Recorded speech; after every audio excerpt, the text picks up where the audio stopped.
ಎಲ್ಲಕ್ಕಿಂತ ಹೆಚ್ಚಾಗಿ ನೀವು ನೋಡ್ಬೋದು, ಅವರು ಕಾಲೇಜ್ ಪಾಸ್ ಔಟ್ ಆಗಲಿಕ್ಕೆ ಹೋಗಿಲ್ಲ, ಬಟ್ ಹಾಗಿದ್ರೂ ಕೂಡ ಅವರಲ್ಲಿ ಒಂದು ಇಂಜಿನಿಯರಿಂಗ್ ಬ್ರೈನ್ ಹೆಂಗಿತ್ತು, ಕೈಯಲ್ಲಿರುವಂಥ ಒಂದು ಇದು ಮಾಡ್ಕೊಂಡು ಆಮೇಲೆ ಎಲ್ಲಿ ಅವ್ರಿಗಿದ್ದಂಥ ಪೊಸಿಷನ್, ಒಂದು ಕುವೆಂಪು ಅವ್ರ ಮಗ ಅವ್ರಿಗಿದ್ದಂಥ ಸುಮ್ಮನೆ ಮಾತು ಹೇಳಿದ್ರೆ MLA MP ಸೀಟಿಗೆ ಬಿದ್ದುಬಿಡ್ತಿತ್ತು ಅವರಿಗೆ. ಬಟ್ ಅವ್ರು ಹೋಗಿದ್ದಿಲ್ಲಿ ಅಂದರೆ ಚಿಕ್ಕಮಗಳೂರಿನ ಮೂಡಿಗೆರೆ ಕಾಡೊಳಗೆ ಇದ್ದು ಅಲ್ಲಿ ಸಾಧನೆ ಮಾಡ್ತೀನಿ ಅಂತ ಹೇಳಿ ಕುವೆಂಪು ಏನು ವಿಶ್ವಮಾನವ ಅಂತ ಹೇಳ್ಕೊಂಡು ಇದು ಮಾಡಿದ್ರು, ಅಲ್ಲಿಂದ ಹೋಗ್ತಾವೆ. ಇವತ್ತು ನಾವು ಇಂಟರ್ನೆಟ್ಟಲ್ಲಿ ಕನ್ನಡವನ್ನು ಎಷ್ಟು ಸರಾಗವಾಗಿ ಬಳಸ್ತಾ ಇದ್ದೀವಿ, ಅದಕ್ಕೆ ಸರ್ಕಾರ ಮಾಡಿದಷ್ಟಕ್ಕಷ್ಟೇ ಇದೆ. ಮೊಟ್ಟ ಮೊದಲು ಅದಕ್ಕೆ ಅಡಿಪಾಯ ಹಾಕಿ ಬೇರೆ ಹಾಕಿ ಯೂನಿಕೋಡ್ ಮಾಡಿಸ್ಬೇಕು, ಸೋರ್ಸ್ ಕೋಡ್ ಮಾಡಲಿಕ್ಕೆ ಅಂತಿದ್ದದ್ದು ಕಾಡಲ್ಲಿದ್ದಂತಹ ಒಬ್ಬ ರೈತ, ಅದು KP ಪೂರ್ಣಚಂದ್ರ ತೇಜಸ್ವಿ. ಸೊ ಇಷ್ಟೆಲ್ಲ ಮಾಡಿ ನಾವು ಕನ್ನಡ ಇವತ್ತು ಏನಾದರೂ ಒಂದು ಸ್ವಲ್ಪ ಹೆಮ್ಮೆಯಿಂದ ಹೇಳ್ಕೊಡ್ಬೇಕು, ಕನ್ನಡವನ್ನು ಶಕ್ಯವಾಗಿ ಬಳಸ್ತೀವಿ. ಕನ್ನಡ ಮತ್ತು ಆಧುನಿಕತೆ ಮತ್ತು ಅದರಲ್ಲೇ ಆಧ್ಯಾತ್ಮ, ಅದರಲ್ಲೇ ಒಂದು ಹೊಸತನ, ಇದೆಲ್ಲವನ್ನು ನೋಡಿದಂತಹ ಒಬ್ಬ ಮಹಾನ್ ಚೇತನ ಪೂರ್ಣಚಂದ್ರ ತೇಜಸ್ವಿ. ಆದರೆ ಇದು ಅವರ ಆ ಎಲ್ಲ ಸಾಧನೆಗಳಿಗಿಂತ ಕೆಳಗಾಗಿ ಇದು ಅವರ ಮತ್ತು ಅವರ ಹೆಂಡತಿಯ ಒಂದು ಲವ್ ಸ್ಟೋರಿ. ನಿಮ್ಮೆಲ್ಲರಿಗೂ ಚೆನ್ನಾಗಿ ಅಷ್ಟೊತ್ತಿಗೆ ಅರ್ಥ ಆಗಿದೆ. ಇವೆಲ್ಲರೂ ಸಾಗರದಾಚೆ ಇಲ್ಲಿ ಬಂದು ನಿಮ್ಮದೇ ಒಂದು ಪ್ರಪಂಚ ಕಟ್ಕೊಳ್ಳಿಕ್ಕೆ ಒಂದು ಗಂಡು ಒಂದು ಹೆಣ್ಣು ನೀವಿಬ್ಬರೇ ಸಹಿಸಿಕೊಂಡು ಮಾಡಿರುವಂಥ ಈ ದಾಂಪತ್ಯಕ್ಕೆ ಕಾರಣ. ಇದು ಅಂಥದ್ದೇ ಒಂದು ದಾಂಪತ್ಯ ಗೀತೆ. ಸೊ ಇಂಥ ಒಂದು ಲವ್ ಸ್ಟೋರಿನ ನಿಮ್ಮ ಮುಂದೆ ತರೋಕ್ಕೆ ನಮಗೆ ತುಂಬ ಹೆಮ್ಮೆ ಆಗ್ತಾ ಇದೆ. ಇನ್ನೊಂದು ಕೆಲವು ಶುರು ಮಾಡ್ತೀವಿ. ಥ್ಯಾಂಕ್ ಯು ಎಲ್ರಿಗೂ.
I think they have great future ಅನಿಸ್ತು ಒಂದ್ಸಾರಿ.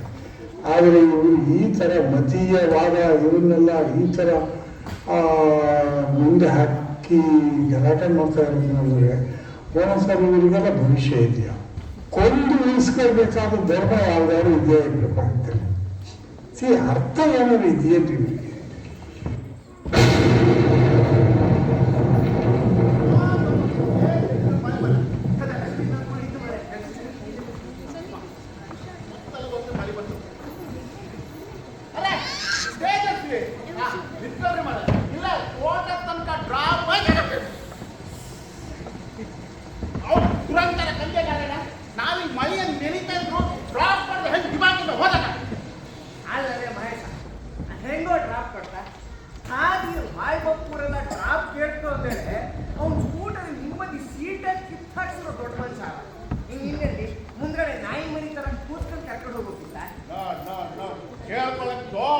ರೈತರ ಮಗ ಗಾಡಿ ಹಿಂದಿನ ಸೀಟ್ ಕಿತ್ತಾಕ್ತವನೆ ಅಂದ್ರೆ ಮತ್ತೆ ಇವನಿಂದ 3 ಜನರಿಗೆ ಎಷ್ಟು ಬಜಿತು ಗೊತ್ತಿಲ್ಲ.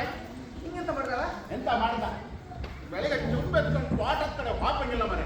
ಅದು ಎಲ್ಲೆಲ್ಲಿಂದ ಜನ ಕೊಟ್ಟರು ಬಂದು ತೇಜಸ್ವಿ ಅವ್ರ ಮನೆಗೆ ಈ ಕಡೆ ಹೋಗ್ಬೇಕಾ ಅಂಕಲ್, ಅಂಕಲ್ ಅಂಕಲ್ ತೇಜಸ್ವಿ ಅವ್ರ ಮನೆಗೆ ಈ ಕಡೆ ಹೋಗ್ಬೇಕಾ ಅಂಕಲ್ ಅಂತ ಕೇಳಿದ್ರು. ಹೇಳಿ ಹೋಗ್ಬಿಡುದು. ಆಮೇಲೆ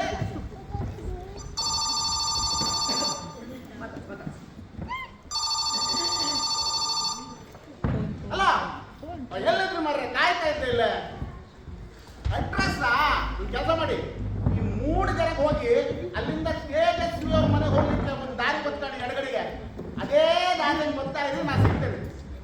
ಗೊತ್ತಾ ಇದೆ ಅಂದ್ರೆ ಯಾರಾದ್ರೂ ಕೇಳಿ ಮಾರ್ರೆ ತೇಜಸ್ವಿ ಅವ್ರ ಮನೆಗೆ ಹೋಗೋದು ಹೆಂಗೆ ಅಂತ ಹೇಳಿದ್ರು. ಹೇಗೆ ನಮ್ಮನೆ ಅಡ್ರೆಸ್ ಹೇಳೋದಕ್ಕೂ ಅವಂದೇ ಗುರುತು. MLA ಸಾಹೇಬರು ಸಿಟ್ಟಾಗಿದ್ರಂತೆ. ಈ ಮನುಷ್ಯ ಇರೋ ಬರೋ ಪ್ರಾಜೆಕ್ಟ್ಸ್ ಎಲ್ಲ ವಿರೋಧಿಸ್ತಾ ಇತ್ತಂತೆ. ಮೊನ್ನೆ ಅದ್ಯಾವುದೋ ಕಪ್ಪೆ ಸಂತತಿ ಅಂತ ಒಂದೇ ಒಂದು ಕಪ್ಪೆ ಉಳ್ಕೊಂಡಿದ್ಯಂತೆ.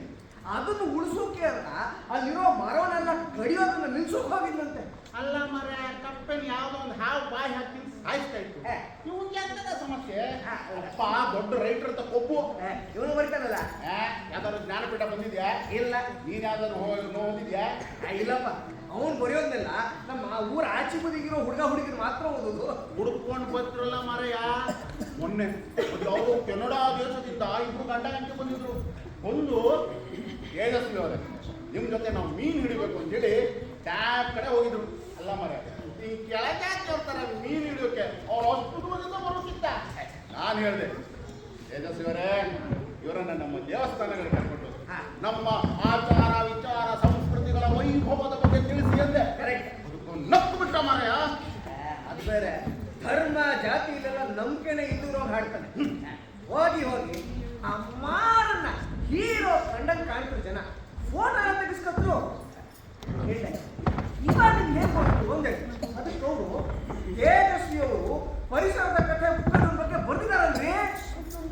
ಮಾರನ್ ಬಗ್ಗೆ ಬರ್ದವನ, ಮಾರನ್ ಬಗ್ಗೆ, ಪ್ಯಾರನ್ ಬಗ್ಗೆ, ಬಿರಿಯಾನಿ ಕರಿಯಪ್ಪನ ಬಗ್ಗೆ, ಮಂದಣ್ಣನ ಬಗ್ಗೆ, ಎಲ್ಲರ ಬಗ್ಗೆ. ನಮ್ಮ ಬಗ್ಗೆ ಯಾಕೆ ಬರ್ತಿಲ್ಲ? ನಮ್ಮ ಬಗ್ಗೆ ಯಾಕೆ ಬರ್ತಿಲ್ಲ? ಊರು ದೊಡ್ಡ ಮನುಷ್ಯರು ನಿಂತಂಗಿತ್ತು ಮತ್ತೆ ಶುರುವಾಗಕ್ಕೆ ಮುಂಚೆ ಮನೆ ಸೇರ್ಕೊಂಡು ಆಗ ಈ ವಿಷಯ ಇಲ್ಲೇ ಬಿಡುತ್ತಾಗ ಮುಂದಿನ ಸಲ ಸಿಕ್ಕ ಕೇಳೋ. ಊರು ದೊಡ್ಡ ಮನುಷ್ಯರು ನಮ್ಮ ಬಗ್ಗೆ ಬರ್ತಿಲ್ಲ.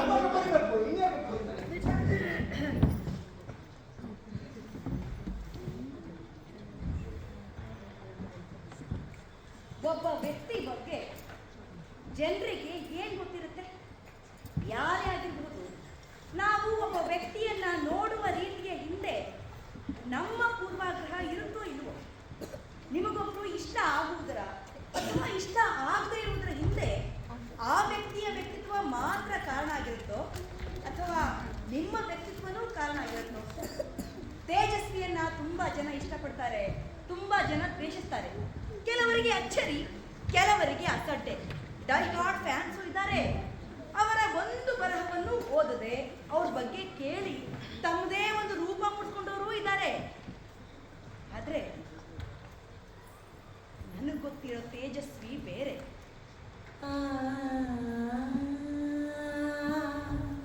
ಹಾಗೆ ನೋಡಿದ್ರೆ ಒಬ್ಬ ಗಂಡಸನ್ನ ಅವನ ಹೆಂಡತಿಗಿಂತ ಚೆನ್ನಾಗಿ ಯಾರು ಅರ್ಥ ಮಾಡ್ಕೊಂಡಿರ್ತಾರೆ ಹೇಳಿ? ಆದ್ರೆ ಈ ಗಂಡಸರಿಗೆ ಮಾತ್ರ ಅವ್ರ ಹೆಂಡತಿರು ಯಾವತ್ತೂ ಅರ್ಥ ಆಗೋದೇ ಇಲ್ಲ.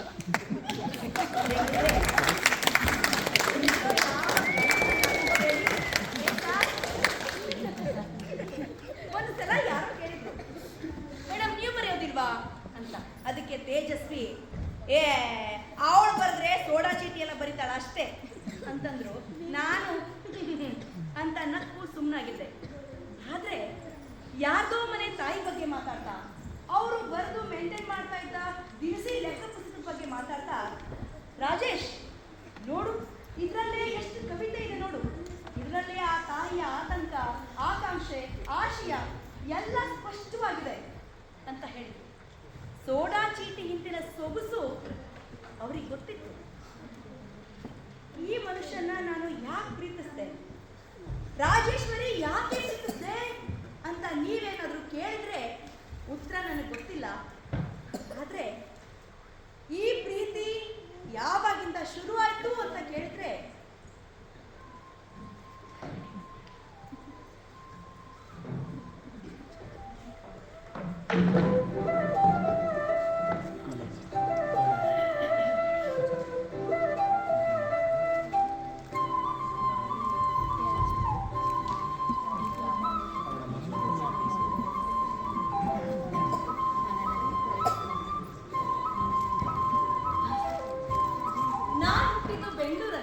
ನಮ್ಮ ತಂದೆ ಶ್ರೀ BV ರಂಗಪ್ಪನವರು ಅಂತ, ತಾಯಿ ಕೊಡಗಿನ ಸೋಮವಾರಪೇಟೆಯ ರಾಮಪ್ಪನವರು ಅಂತ. ನಾನು ಇಂಟರ್ಮೀಡಿಯೇಟ್ ಮಾಡೋ ಹೊತ್ತಿಗಾಗಲೇ ನಮ್ಮ ತಂದೆ ಪಶುಸಂಗೋಪನಾ ಇಲಾಖೆಯಲ್ಲಿ ಸಹಾಯಕ ಲೆಕ್ಕಾಧಿಕಾರಿಯಾಗಿದ್ದರು. ಕೊನೆ 2 ವರ್ಷ ಗೆಜೆಟೆಡ್ ಆಫೀಸರ್ ಆಗಿ ನಿವೃತ್ತರಾದರು. ಆಗ ದೊರೆತ ಪ್ರಾವಿಡೆಂಟ್ ಹಣದಿಂದಲೇ ಮೂಡಿಗೆರೆಯಲ್ಲಿ ಕಾಡಂದನೆ ತಗೊಂಡು ಕಾಫಿ ತೋಟ ಮಾಡಿದರು. ನಾನು ನನ್ನ ಮುಂದಿನ ವಿದ್ಯಾಭ್ಯಾಸಕ್ಕೆ ಅಂತ ಮೈಸೂರಿನ ಮಹಾರಾಜ ಕಾಲೇಜಿಗೆ ಸೇರ್ಕೊಂಡಾಗ ಕುವೆಂಪು ಅವ್ರ ಬಗ್ಗೆ ನಮ್ಮಣ್ಣ ತುಂಬಾ ಮಾತಾಡ್ತಿದ್ರು. ನನಗೋ ಈ ಹುಡುಗರೊಂದಿಗಿನ ಕೋ ಎಜುಕೇಶನ್ ಬಗ್ಗೆ ಒಂದ್ ರೀತಿ ಭಯ ಇತ್ತು. ಅದು ಕೊನೆವರೆಗೂ ಹೋಗ್ಲಿಲ್ಲ ಅಲ್ಲಿ. ಕಾಲೇಜ್ ಸೇರಿ ಹಲವು ದಿನಗಳಾದ್ರೂ ಇಲ್ಲಿ ಆಸಕ್ತಿ ಅಥವಾ ಉತ್ಸಾಹ ಮೂಡಿಸುವಂತ ಯಾವುದೇ ಹೆಚ್ಚಿನ ಚಟುವಟಿಕೆಗಳು ಆಗ್ತಾನೆ ಇರಲಿಲ್ಲ.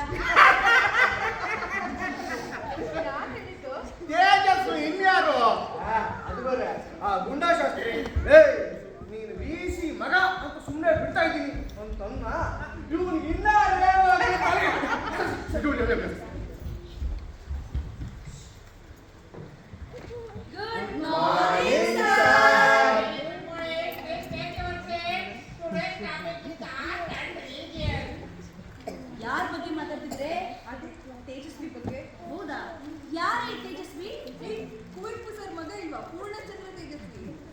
ಅವನು ದೊಡ್ಡ ತರಲೆ. ಅವ್ನು ಇನ್ನೂ ಕ್ಲಾಸಲ್ಲಿ ಯಾವಾಗಲೂ ಕಾಮಿಡಿ ನಡೀತಾನೆ ಇರುತ್ತಂತೆ. ಕುವೆಂಪು ಅವ್ರಿಗೆ ಮಗ ಇದ್ದಾರಾ? ಯಾಕೆ ಇರ್ಬಾರ್ದು. ಅವ್ರಿಗೆ ಇನ್ನೊಬ್ಬ ಮಗ ಇದ್ದಾರೆ, ಕೋಕಿಲೋದಯ ಚೈತ್ರ ಅಂತ. Very intelligent.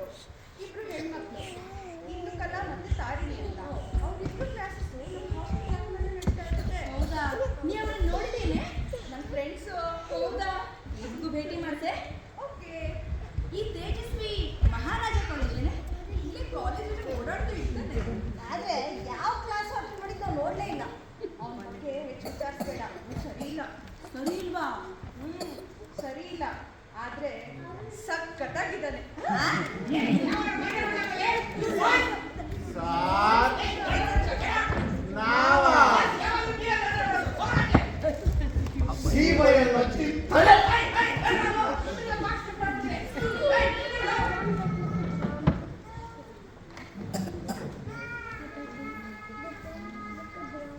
ನಾನು ಮೈಸೂರಿಗೆ ಬಂದಾಗ ಒಂದು ಅನ್ಕೊಂಡೆ, ಇಲ್ಲಿಯವರು ಯಾರು ವಾಸ್ತವದ ನೆಲೆಯಲ್ಲಿ ಮಾತಾಡೋದೇ ಇಲ್ಲ.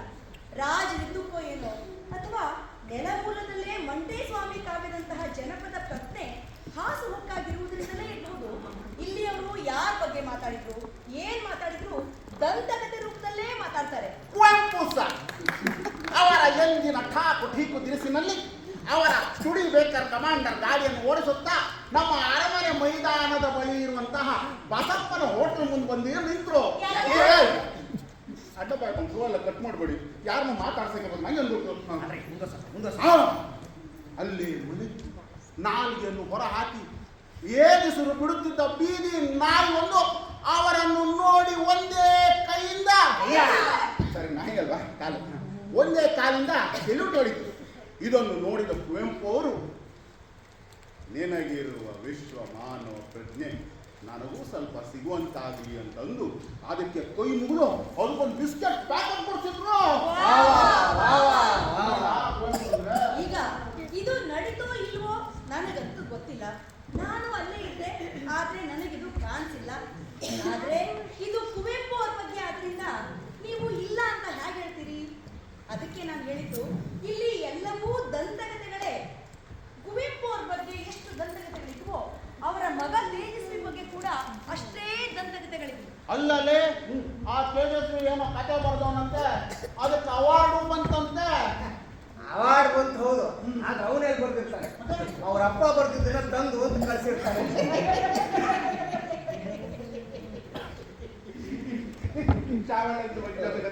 ಹೌದಾ? ಆ ಸಾಮಾನ್ಯ ಜೊತೆ ಸೇರ್ಕೊಂಡು ಸಂಗೀತದ ಏನೋ ಕಿತ್ತದ ಮಾಡ್ತೀನಿ ಅಂತ ಪುಟಿ ಪುಟ ಆಯ್ತಾರದು. ಈ ದೊಡ್ಡ ಮನೆ ಮಕ್ಕಳ ಕತೆ ಎಲ್ಲ ಇಷ್ಟ ಕಾನ್ ಬೀದಿ ಮಗ ಕುಡಿದು ಕುಡಿದು ಸಾಯಿಲ್ವಾ? ನಾವತ್ತು ನೋಡಿಲ್ಲಪ್ಪ. ಅಲ್ಲ ರೀ, ಹಾಳಾಗ್ಲಿಕ್ಕೆ ಕುಡಿಲೇಬೇಕಾ? ತಲೆ ಕೆಟ್ಟಿದ್ರೆ ಸಾಕಲ್ವಾ?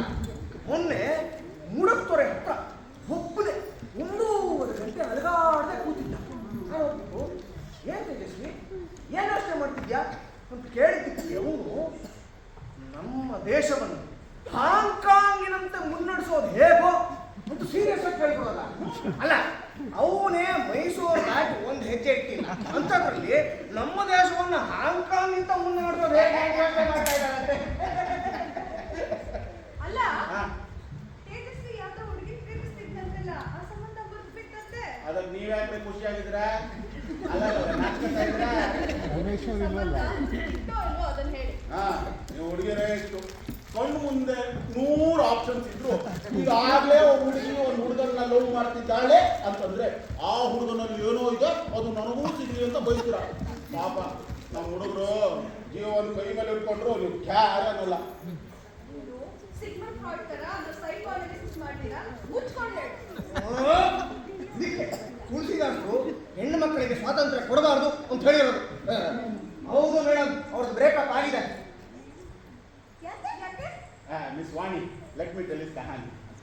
ಹುಡುಗಿ ಹೋಗಿ ತೇಜಸ್ವಿನಿ ಕೇಳಿದೆ, ತೇಜಸ್ವಿ ಮುಂದೇನು ಮಾಡಬೇಕು ಅಂತಿದ್ಯಾ? ಅದಕ್ಕೆ ಇವನು ಮುಂಬೈ ಹೋಗಿ ಸಂಗೀತಾಭ್ಯಾಸ ಮಾಡಬೇಕು ಅಂತಿದ್ದೀನಿ ಅಂತ ಹೇಳಿದಲ್ಲಿ, ಅದಕ್ಕೆ ಅವಳು ಹೆದರಿ, ಅಯ್ಯೋ ನೀನು ಅಲ್ಲೋಗ್ಬಿಟ್ರೆ ನನ್ನ ಕಥೆಯೇನು ಅಂತ ಗೋಳಾಡಿದ. ಅದಕ್ಕೆ ಇವನು, ಯಾರು ಎಲ್ಲೇ ಹೋದ್ರು ಪ್ರೀತಿಯಲ್ಲಿರೋದು ಯಾಕೆ ತಲೆ ಕೆಡಿಸ್ಕೋಬೇಕು? ನಾವೆಲ್ಲರೂ ಸ್ವತಂತ್ರರಾಗಿ ಬದುಕಬೇಕು. ನಾನು ನೀನು ಪ್ರೀತಿಸಿ ಒಟ್ಟಿಗಿದ್ದರೂ ಸ್ವತಂತ್ರರಾಗಿರಬೇಕು ಅಂತ ಏನನ್ನ ಇದಾಕೊಂಡಿದ್ದಾನೆ ಅದು ಹುಡುಗಿ ಅವನಿಂದಲೇ ಸ್ವತಂತ್ರಳಾಗಿರ್ಬೋದು. ಹೀಗೆ ಬ್ರೇಕಪ್ ಆದಾಗ ನಮ್ಮ ನಾರ್ಮಲ್ ಹುಡುಗರು ಮಾಡೋ ಥರ ಲಕ್ಷ್ಮೀ ಬಾರ್ಗೋ ವೆಂಕಟೇಶ್ವರ ವೈನ್ಸ್ಗೋ ಹೋಗಿ ಕೂತು ದೇವದಾಸ್ ಥರ ಕುಡಿಯೋದು, ಅಥವಾ ನಮ್ಮ ಅಶೋಕ್ಪುರದ ಗರಡಿ ಮನೆಗೆ ಹೋಗಿ ತಾರಾ ಸಿಂಗ್ ಥರ ಕಸರತ್ ಮಾಡೋದು ಇದೇನಾದರೂ ಮಾಡಿದ್ನ? ಸೀದಾ ಹೋಗಿ ಆ ಸೆಕ್ಯೂರಿಟಿಗೆ ಒಂದಷ್ಟು ದುಡ್ಡು ಕೊಟ್ಟು ಲೈಬ್ರರಿನಲ್ಲಿ 3 ದಿನ ಕೂತು ಅಲ್ಲಿರೋ ಬರೋ ಫಿಲಾಸಫಿ ಬುಕ್ಸ್ನೆಲ್ಲ ಓದಿ ಮುಗಿಸ್ಬಿಟ್ಟಿದ್ದಾನೆ. ಆಗೋದು ಅವನಿದ್ರೆ ಒಂಥರ ಮಜಾ ಮಜಾ ಮಜಾ. ನಮ್ಮ ಕಾಲೇಜಲ್ಲಿ ಒಂದಷ್ಟು ಮುಸ್ಲಿಂ ಹೆಣ್ಮಕ್ಳು ಓದ್ತಿದ್ರು. ಯಾರ ಜೊತೆಗೂ ಒಂದಕ್ಷರ ಹೆಚ್ಚು ಮಾತಾಡಿದವರು ಕೂಡ ತೇಜಸ್ವಿ ಬಗ್ಗೆ ಮಾತು ಬರ್ತಿದ್ದಂತೆ ಲೈಬ್ರರಿಯಲ್ಲಿ, ಕಾಲೇಜು ವರಾಂಡದಲ್ಲಿ ತೇಜಸ್ವಿ ಬರ್ತಿದ್ದಾರೆ ಅಂತ ಗೊತ್ತಾಗ್ತಿರುತ್ತೆ ಅವರ ಕೊಲ್ಲಾಪುರಿ ಚಪ್ಪಲಿ ಚಲಕ್ ಪರಕ್ ಅಂತ ಶಬ್ದ ಮಾಡುತ್ತಾ ಕೇಳಿಸಿದ್ಯಾ? ಸುತ್ತಲಿನ ವಾತಾವರಣದಲ್ಲಿ ಈಗೇನೋ ನಡೆಯಲಿದೆ ಅಂತ ಕುತೂಹಲ ಮೂಡುತ್ತಿದ್ದಾಗ ಒಂದಿಬ್ಬರು ಹುಡುಗಿರು ನೋಡೇ ಅವನೇ ತೇಜಸ್ವಿ ಅಂತ ತೋರಿಸಿದಾಗ ಕಟ್ಟುಮಸ್ತಾದ ಬಿಳಿ ಜುಬ್ಬ ಪೈಜಾಮದಲ್ಲಿದ್ದ ಈ ಹುಡುಗ ಸ್ಫುರದ್ರೂಪಿಯಾಗೇ ಕಂಡ. ಕುವೆಂಪು ಅವ್ರ ಮಗ ಅಂದ ಮೇಲೆ ಅವರಿಗಿದ್ದ ಸೂಜಿಗಲ್ಲ ಸೆಳೆತ. ನಾನು ಕುವೆಂಪು ಅವ್ರ ಮಗ ಕೊಟ್ಟಿದ್ದು ನನ್ನ ತಪ್ಪ ಇಲ್ಲ. ಕುವೆಂಪು ಅವ್ರ ತಪ್ಪ. ಕುವೆಂಪು ಅವರು ಅವ್ರ ಅಪ್ಪನ ತರಗಿದ್ರೆ, ಅವ್ರ ಅಪ್ಪನ ತರಗಿದ್ರೆ, ಹೀಗೆ ಎಲ್ಲರೂ ಅವ್ರ ಅಪ್ಪನ ತರಗಿದ್ರೆ ನಾನು ನೀವು ಎಲ್ಲರೂ ಅನ್ನೋದು ಕೋತಿನ ತರ ಇರ್ತಾರಿಲ್ಲ. ಕುವೆಂಪು ಅವರ ದೊಡ್ಡ ಅಭಿಮಾನಿ ಕಟ್ಟಿ ಅಷ್ಟು ಗೊತ್ತಾಗಲಿಲ್ಲ ನಿಮಗೆ. ನೋಡ್ರಿ, ನಾನು ನಮ್ಮ ಅಪ್ಪನ ತರ ಆಗ್ತೀನಿ ಅಂತ ಹೋದ್ರೆ ದೊಡ್ಡ ಫೇಲ್ಯೂರ್ ಆಗ್ತೀನಿ. ಅದೇ ನಾನು ನಂತರ ಆಗ್ತೀನಿ ಅಂತ ಹೋದ್ರೆ ಫೇಲ್ಯೂರ್ ಆಗೋದು ಗೆದ್ದಿದ್ದೀನಿ. ಮತ್ತೆ ಇದನ್ನ ನನಗೆ ನಮ್ಮ ಅಪ್ಪನ ಹೇಳ್ಕೊಡಿದ್ರು. ಎಲ್ಲದಕ್ಕೂ ಬೇಗ ಸಿಡುಕಿ ರಿಯಾಕ್ಟ್ ಮಾಡುವ ಮನುಷ್ಯ. ಆದ್ರೆ ತುಂಬಾ ಪ್ರಾಮಾಣಿಕ ಅಂತ ಎಲ್ಲರೂ ಹೇಳ್ತಾ ಇದ್ರು.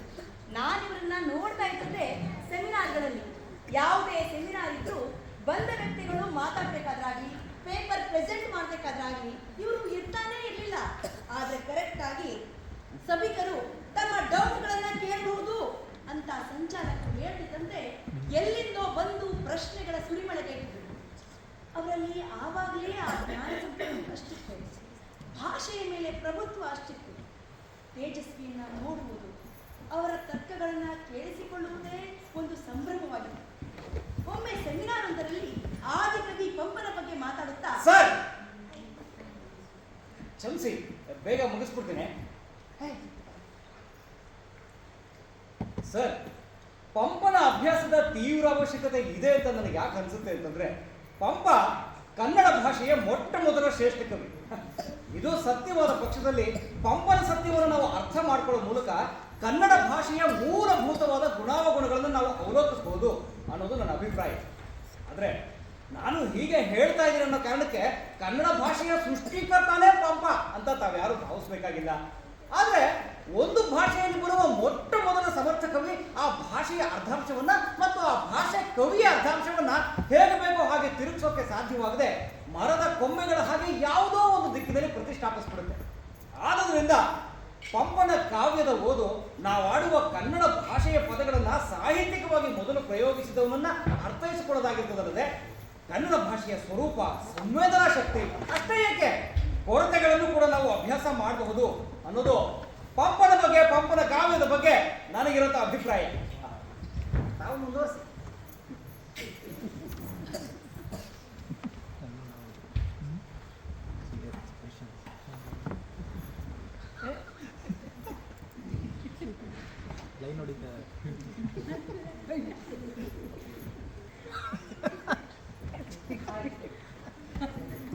ಹಲೋ, ಹಾ, ಪೂರ್ಣಚಂದ್ರ ತೇಜಸ್ವಿ ಗೊತ್ತು, ಕುವೆಂಪು ಅವ್ರ ಮಗ. ಓ, ನಿಮಗೂ ಗೊತ್ತಾ? ಸಾವ್ಯಾರ ಮಗ ಗೊತ್ತಾಗಿಲ್ಲ. ಸಾರಿ, ಹೇಳಿ, ಪರವಾಗಿಲ್ಲ. ನಾನು ಯಾಕೆ ನೀವು ಯಾರು ಬರೋದು ಬರ್ಬೇಕಾ? ಇಲ್ಲ ಇರಿ, ನಾನು ಹೋಗಿ ನಿಮ್ಮ ಹೆಸರನ್ನು ಹೇಳ್ರಿ. ಪರವಾಗಿಲ್ಲ, ಬೆಲೆ ಆಗೋಯ್ತು. ನಾನು ಬರ್ತೇನೆ, ಯಾವತ್ತಾದ್ರೂ ನೆನಪಾದ್ರೆ ತಿಳಿಸಿ. ನನ್ನ ಹೆಸರು ರಾಜೇಶ್ ಅಂತ. ಏನಂದ್ರೆ ನಿಮ್ಮ ಹೆಸರು ರಾಜೇಶ್ ಅಂತನಾ? ಅಯ್ಯೋ ಇಲ್ಲ ಇಲ್ಲ, ನನ್ನ ಹೆಸರು ರಾಜೇಶ್ವರಿ ಅಂತ. ಅದು ಗೊತ್ತಾಯ್ತು. ಆದ್ರೆ ನಿಮಗೆ ರಾಜೇಶ್ ಅನ್ನೋ ಹೆಸರು ತುಂಬಾ ಚೆನ್ನಾಗಿದೆ. ನಾನು ನಿಮ್ಮನ್ನು ಹಾಗೆ ಕಳಿಸ್ತೇನೆ. ಬರಲ್ಲ ರಾಜೇಶ್?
ರಾಜೇಶ್ವರಿಗೆ ಅಡ್ರೆಸ್ ಕೊಟ್ಟಿದ್ಯಲ್ವಾ? ತೇಜಸ್ವಿಗೆ ಅಡ್ರೆಸ್ ಗೊತ್ತಲ್ವಾ? ಅವ್ನು ನಂಬ್ಕೊಂಡ್ಬೇಕಾಗತ್ತ. ದಾರಿಯಲ್ಲಿ ಯಾವ್ದಾದ್ರು ಅಪರೂಪದ ಹಕ್ಕಿ ಸಿಕ್ಬಿಟ್ರೆ ಅದನ್ನೇ ನೋಡ್ತಾ ಇರ್ತಾನೆ. ಕಿಟೆ, ತೇಜಸ್ವಿ ಅಂತ ಹುಡುಗ ಅಲ್ಲ, ಬೇರೆ ಹುಡುಗಿರ್ನ ಕಣ್ಣಿಗೆ ಕೂಡ ನೋಡಲ್ಲ, ಗೊತ್ತಾ? ಹಕ್ಕಿ ನೋಡೋದು ಅಂದ್ರೆ ಹುಡುಗಿ ನೋಡೋದು ಅಂತಲ್ಲ ರೀ, ನಿಜವಾದ ಹಕ್ಕಿ ಹಾರತ್ತಲ್ಲ. ಅವ್ರಪ್ಪ ಕಾಣಿಸ್ದೇ ಇರೋ ಹಕ್ಕಿಗಳ ಬಗ್ಗೆ ಎಲ್ಲ ಕವಿತೆ ಬರೆದ್ರೆ ಇವನು ಕವಿತೆಯಲ್ಲೂ ಕಾಣಿಸ್ದೇ ಇರೋ ಹಕ್ಕಿಗಳನ್ನ ಹುಡುಕ್ತಾ ಇರ್ತಾನೆ. ಶಾಮಣ್ಣ ಬಂದ. ಏನೋ ಶಾಮಣ್ಣ ಬ್ಯಾಗ್ ತಂದಿದ್ಯಾ? ತಿನ್ಲಿಕ್ಕೆ ಏನಾದ್ರು ತಂದಿದ್ಯೇನೋ? ಇಲ್ಲ ಕಿಟೆ, ಹೊಸದಾಗಿ ಕೊಳಲು ಕಳೀತಾ ಇದ್ರಲ್ಲ, ಅದೇ ನಿಮ್ಗೆಲ್ಲ ಬೋರಕ್ಕೆ ಇರೋದಕ್ಕೆ ಕೊಳಲು ನಡೆಸೋಣ ಅಂತ. ಎಲ್ಲಿ ತೋರಿಸಿಕೊಳ್ಳು. ತೇಜಸ್ವಿ, ಆ ಕೊಳಲು ಕೊಳಲ ಶಾಮಣ್ಣ ಕೊಳಲು ಉಂಟಾನಂತೆ. ಹೌದಾ ಶಾಮಣ್ಣ, ಕೊಳಲು ನೋಡಿಸ್ತೀರಾ? ಶಾಮಣ್ಣ, ಈ ಪರಿಸರದ ಘನತೆಗೆ ಧಕ್ಕೆ ತರದೇ ಇರಲಿಕ್ಕೆ ತಾವು ದಯಮಾಡಿ ಈ ಘನಘೋರ ಪಾಪವು ಮಾಡಬಾರದು ಅಂತ ನಮ್ಮ ಮನವಿ. ಕೊಡ್ರಿ ಇಲ್ಲಿ. ಶಾಮಣ್ಣ, ಕಡಿದಾರ್ ಶಾಮಣ್ಣ ತೇಜಸ್ವಿಯವರ ಆಪ್ತ ಮಿತ್ರ. ಅವರು ಸಂಗೀತವನ್ನ ಚೆನ್ನಾಗಿ ನುಡಿಸ್ತಾ ಇದ್ರು. ಈ ಗಂಡಸರ ಗೆಳೆಯರ ಬಳಗದಲ್ಲಿ ಮರ್ಯಾದೆ, ಗೌರವ ಅನ್ನೋದಿರುತ್ತೆ. ನಾವು 5 ಜನ ಆಗಾಗ ಸೇರ್ತಿದ್ರು. ಆದ್ರೆ ನನಗೆ ವೈಯಕ್ತಿಕವಾಗಿ ತೇಜಸ್ವಿಯನ್ನ ದಿನವೂ ನೋಡ್ಬೇಕು, ಅವ್ರ ಜೊತೆಗೆ ಮಾತಾಡ್ಬೇಕು ಅನ್ನೋ ತಬಕ ಹೆಚ್ಚಾಗ್ತಾ ಹೋಯ್ತು. ಎಷ್ಟೋ ದಿನ ಸೈಕಲ್ ತುಳಿತಾ ನಾವಿಬ್ರೇ ಎಷ್ಟೋ ಹೊತ್ತು ಕೆರೆ ದಡಗಳಿಗೆ ಹೋಗಿ ಮಾತಾಡ್ತಾ ಇರ್ತಿದ್ವಿ. ಏನ್ ಮಾತಾಡ್ತಿದ್ವಿ ನನಗೆ ಗೊತ್ತಿಲ್ಲ. ಒಮ್ಮೆ ಹಾಸ್ಟೆಲ್ ಬಾಗಿಲು ಎಳೆಕ್ ಹೋಗಿ ಕೈ ಗಾಯ ಮಾಡ್ಕೊಂಡೆ. ಅದೇ ಗಾಯದಲ್ಲಿ ತೇಜಸ್ವಿಯನ್ನ ನೋಡೋಕೆ ಅಂತ ಸೈಕಲ್ ಓಡಿಸ್ತಾ ಹೋದೆ. ಅವರು ನನ್ನ ಕೈ ಗಾಯ ನೋಡಿ, ರೀ ರಾಜೇಶ್, ಯಾವ ಹೆಂಗ ಬಿಲ್ ಕೈಡಕ್ಕೆ ಹೋಗಿದ್ರಿ ನೀವು? ಬನ್ನಿ ಆಸ್ಪತ್ರೆಗೆ ಹೋಗೋಣ. ಹಲೋ ರೀ, ಏನಾಯ್ತು? ಬನ್ರಿ, ಮೊದಲು ಆಸ್ಪತ್ರೆಗೆ ಹೋಗೋಣ. ಈ ಗಾಯ ಜೊತೆಗೆ ಹೀಗೆ ಇದ್ದಲ್ಲೇ ಎಲ್ಲ ಮರ್ತೋಗುತ್ತೆ. ಮೂರ್ಛೆ ರೋಗ ಇದೆ ಅಂತ. ಬನ್ನಿ. ಬೇಡ ಬೇಡ, ಏನೂ ಆಗಿಲ್ಲ ರೀ, ಇನ್ಫೆಕ್ಷನ್ ಆದ್ರೆ ಕಷ್ಟ ರೀ. ಬನ್ನಿ ಹೋಗೋಣ. ಬಿಡಿ, I am fine. What fine? ಏನೋ ಸಹಾಯ ಮಾಡಕ್ಕೆ ಅಂತ ಹೋದ್ರೆ ರಾವಣ ತರ ನೋಡ್ತೀರ. ಹೋಗಿಲ್ಲ ಒಳ್ಳೆ. ಅಮರೇಶ್, ಹಾ ಯಾವ ರಾಗ ನುಡಿಸ್ಲಿ? ಶಾಮಣ್ಣ, ಈ ಕೃಷ್ಣ ರಾಜನ್ ಕರೀಲಿ ಕೊಳಲು ನುಡಿಸಿದ್ನಲ್ಲ, ಆ ರಾಗ ನುಡಿಸು. ಆಗ ಯಾವಾಗಾದ್ರೂ ಮೈಕ್ ಇಟ್ಟು ರೆಕಾರ್ಡ್ ಮಾಡಿದ್ನ ಇದೇ ರಾಗ ಅಂತ ಗೊತ್ತಾಗೋಕೆ? ನಿನಗೇನು ಇವಾಗ ಪ್ರೇಮ ಪ್ರಸಂಗಕ್ಕೆ ಸರಿ ಹೋಗುವಂತ ರಾಗ ಬೇಕು ಅಷ್ಟೇ ತಾನೇ? ಎಕ್ಸಾಕ್ಟ್ಲಿ. ಎಷ್ಟು ಮಿನಿಟ್? ಇವನು ನಮ್ಮ ಶ್ಯಾಮ, ಅವರೇನ ನಿಮ್ಮ ರಾಧೆ. ಏನೋ ನಿಮ್ಮ ಮಾತೆ ಅಲ್ಲ, ಏನ್ ನಿಮ್ಮ ರಾಧೆ?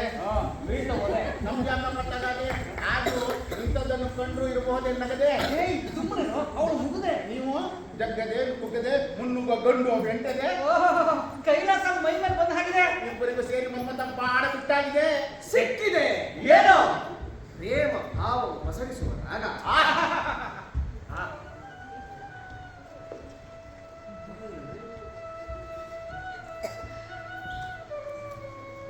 ಅವತ್ತು ನನ್ನ ಕೈ ಹಿಡಿದು ಅಷ್ಟೊಂದು ಅಕ್ಕರೆ ತೋರಿಸಿದಾಗ ಈ ಗಾಯಕ್ಕೊಂದು ಥ್ಯಾಂಕ್ಸ್ ಹೇಳಿದೆ.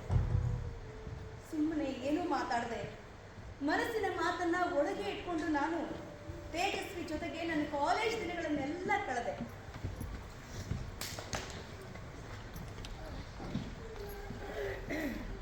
ಹೊಂಗೆ ಮರದ ಅಡಿಯಲ್ಲಿ ನಿಂತು ಏನೇನೋ ಮಾತಾಡುತ್ತಾ ಮನಸ್ಸನ್ನ ತಂಪು ಮಾಡ್ಕೊಳ್ತಿದ್ದೆ.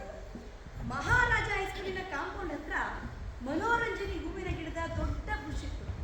ಆ ತಿಳಿ ಹಳದಿ ಬಣ್ಣದ ಹೂವಿನ ವಾಸನೆ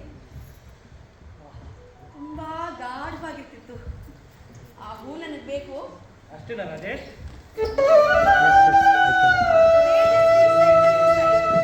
ನಾವಿಬ್ರು ಹೋಗಿ ಆ ಹೂವನ್ನ ಕಿತ್ಕೊಂಡು ಮುಂದುವರಿತಾ ಇದ್ವಿ.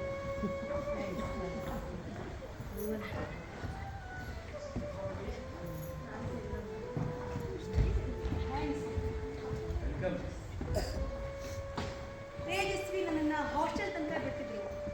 ಆಮೇಲೆ ಸೈಕಲ್ ಹತ್ತಿ ಹೋಗ್ತಾ ಇದ್ವಿ. ಬಾಯ್ ರಾಜೇಶ್.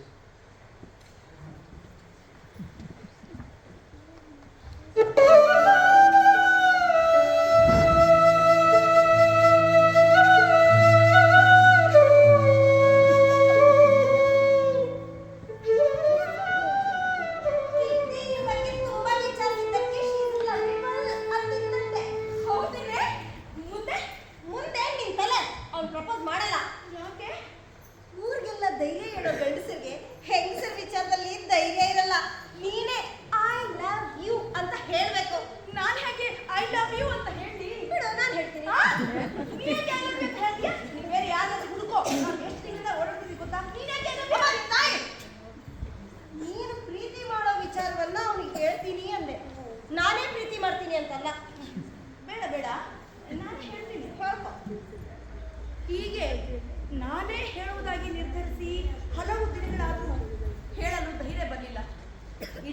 ಚಡಪಡಿಕೆ, ಹುಷಾರಿಲ್ಲದ ಭಾವ. ಹಾಸ್ಟೆಲ್ ಹುಡುಗಿಯರು ಕೂಡ ರಾಜೇಶ್ವರಿ ಮೊದಲಿದ್ದಂಗಿಲ್ಲ ಅಂತ ನಗುತ್ತಾ ಕುಹಕದಿಂದ ಚಾಳಿಸ್ತಿತ್ತು. ತೇಜಸ್ವಿ ಜೊತೆಗಿದ್ದಾಗ ಎಲ್ಲ ಚೆನ್ನಾಗಿರ್ತಿತ್ತು. ಆದರೆ ಅವರಿಂದ ದೂರ ಇರುವ 20-21 ಗಂಟೆಗಳು ಮಾತ್ರ ಮೈ ಮೇಲೆ ಕೆಂಡದ ಸೀರೆ ಹೊತ್ಕೊಂಡ ಕಲಿಸಿತ್ತು. ಅದಕ್ಕೆ ಆದದ್ದಾಗಿ ಅಂತ ನಿರ್ಧರಿಸಿ ನಾನು ನಿಮ್ಮನ್ನ ಪ್ರೇಮಿಸಿದ್ದೀನಿ.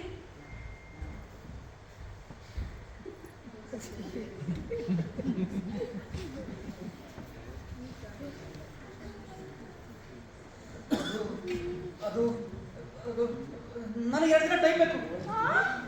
2 ದಿನ?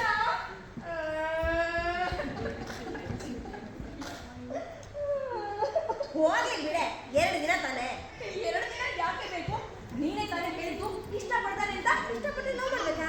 ಮತ್ತಿನ್ನೇನು ಇಷ್ಟ ಇಲ್ಲದೆ ಲವ್ ಮಾಡ್ಬೇಕಾ?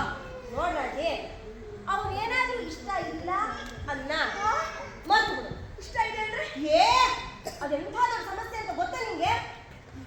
ಊರಿನ ಜಾತ್ರೆಯಲ್ಲಿ ಸಾವಿನ ಬಾವಿ ಅಂತ ಮಾಡ್ತಾರೆ. ಅದರಲ್ಲಿ ಒಬ್ನು ಬೈಕ್ ತಗೊಂಡು ಹುಯ್ ಹುಯ್ ಅಂತ ಬೈಕ್ ಓಡಿಸ್ತಿರ್ತಾನೆ. ಅವನು ಅವ್ನ ಹಿಂದಿನ ಸೀಟ್ನಲ್ಲಿ ಅವನು ಹುಡುಗಿನ ಕೂರಿಸ್ಕೊಂಡಿರ್ತಾನೆ. ಅವಳು ನಗ್ನಗ್ತಾ ಹಾಯಾಗಿ ಕೈ ಬೀಸ್ತಾ ಇರ್ತಾಳೆ. ನಿನಗೇನಾದ್ರು ಅಂಥ ಹುಡುಗಿ ಆಗೋ ಆಸಕ್ತಿ ಇದ್ರೆ ಮಾತ್ರ ಅತ್ಯಜಸ್ವಿ ಹಿಂದೆ ಹೋಗು. ಇಲ್ಲ ಅಂತನ್ನ ಖುಷಿಯಿಂದ ಕುಣಿದಾಡ್ಬಿಡು. ಹೋಗೆ ಹೋಗೆ. ಆ ಗೋಡೆ ಗಡಿಯಾರ ಯಾಕೆ ನಿಂತೋಗಿದೆ? ಗಡಿಯಾರ ಎಲ್ಲ ನಿಂತಿದೆ? ಟೈಮ್ ಯಾಕೆ ಮುಂದೋಗ್ತಿಲ್ಲ? ಲವರ್ಸ್ಗಳು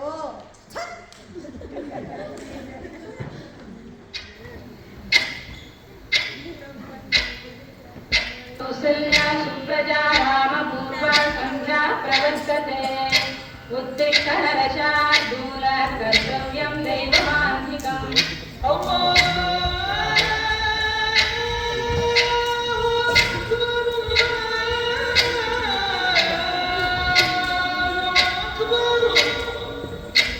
कौसल्या सुप्रजा रामपूर्वा संध्या प्रवर्तते उत्तिष्ठ नरशार्दूल कर्तव्यं दैवमान्तिकम्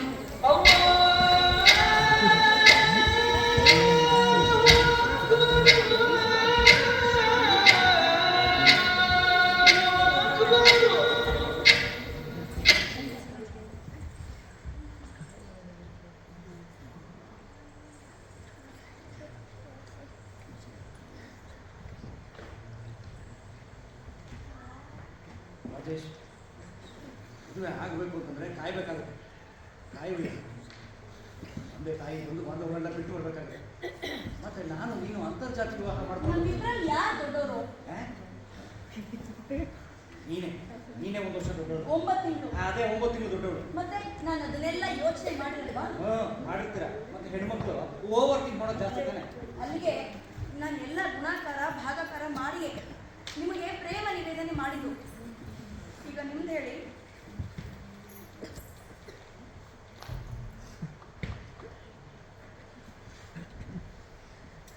ಓಕೆ, ಐ ಲವ್ ಯು.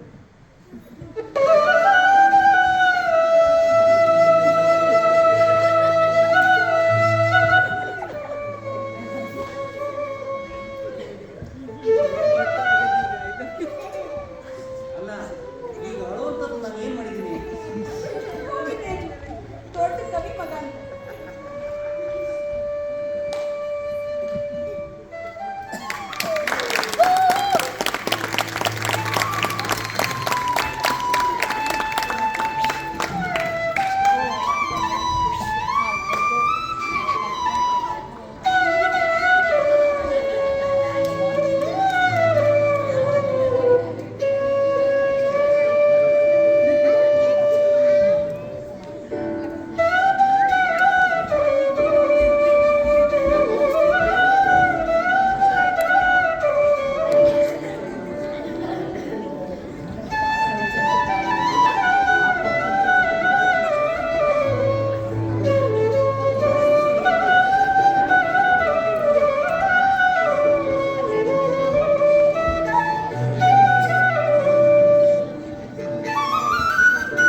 ನಾನು ಬೆಂಗಳೂರು, ಅವರು ಮೈಸೂರು. ಆಗಿಲ್ಲ, ಬೆಂಗಳೂರು ಮೈಸೂರು ನಡುವೆ 4 ಬಸ್ ಓಡಾಡಿದ್ರೆ ಹೆಚ್ಚು. ಮತ್ತು ಆ ಬಸ್ಗಳು 10 ಊರಿನ ಭಾರ ಹೊತ್ಕೊಂಡು ಓಲಾಟ ಸಾಕ್ತಿರ್ತಿತ್ತು. ಮತ್ತು ಮೈಸೂರಿಗೆ ಹೋಗ್ಲಿಕ್ಕಾದ್ರೂ ಏನು ಕಾರಣ ಕೊಡೋದು?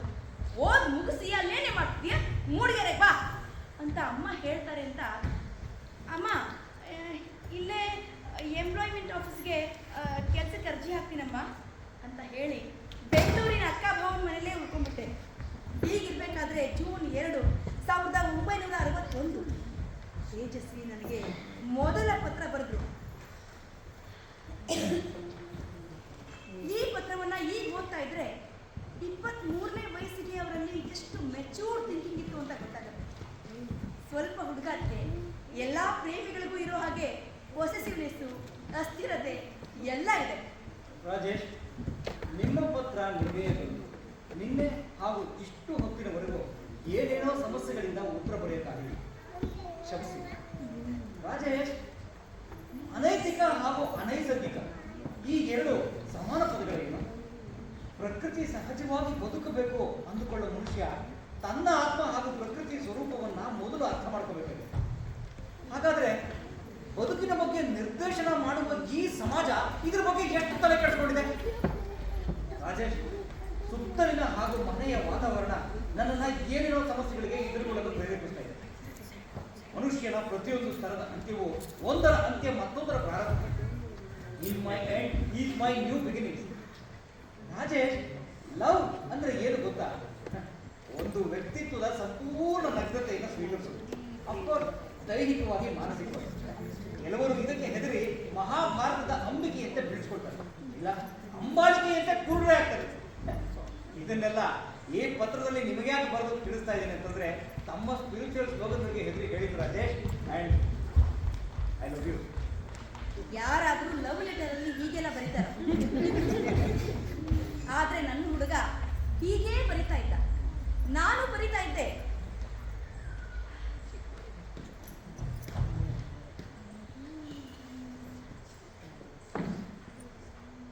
ನನ್ನ ಪ್ರಿಯ ತೇಜಸ್ವಿ, ಸಿಟ್ಟಾಗ್ಬೇಡ ಅಂತ ಮಹಾ ತಿಳಿಸಿದ್ದೀರಿ. ನಿಮ್ ದಾರಿ ಕಾದು ಕಾದು ಸೋಮುಂಡುವಾದೆ. ಇದೇ ಬಾಳೆಂದು ಬೆಂಕಿ ಕಾರುತ್ತಿದೆ ನನ್ನ ಎದೆ. ಬುಧವಾರದಂದು ಒಂದೊಂದು ಕ್ಷಣವೂ ಒಂದೊಂದು ಯುಗವಾಗಿ ಉಳಿದು ಎಲ್ಲೋ ಒಂದು ಕಾಲು ಹಾರಿದಾಗ ಗೇಟಿನ ಕಡೆಗೆ ಮನ, ರಸ್ತೆ ಕಡೆಗೆ ಕಣ್ಣು ಹಾಯಿಸಿದಾಗೆಲ್ಲ ನೀವೇ ಬಂದಂತಾಗಿ.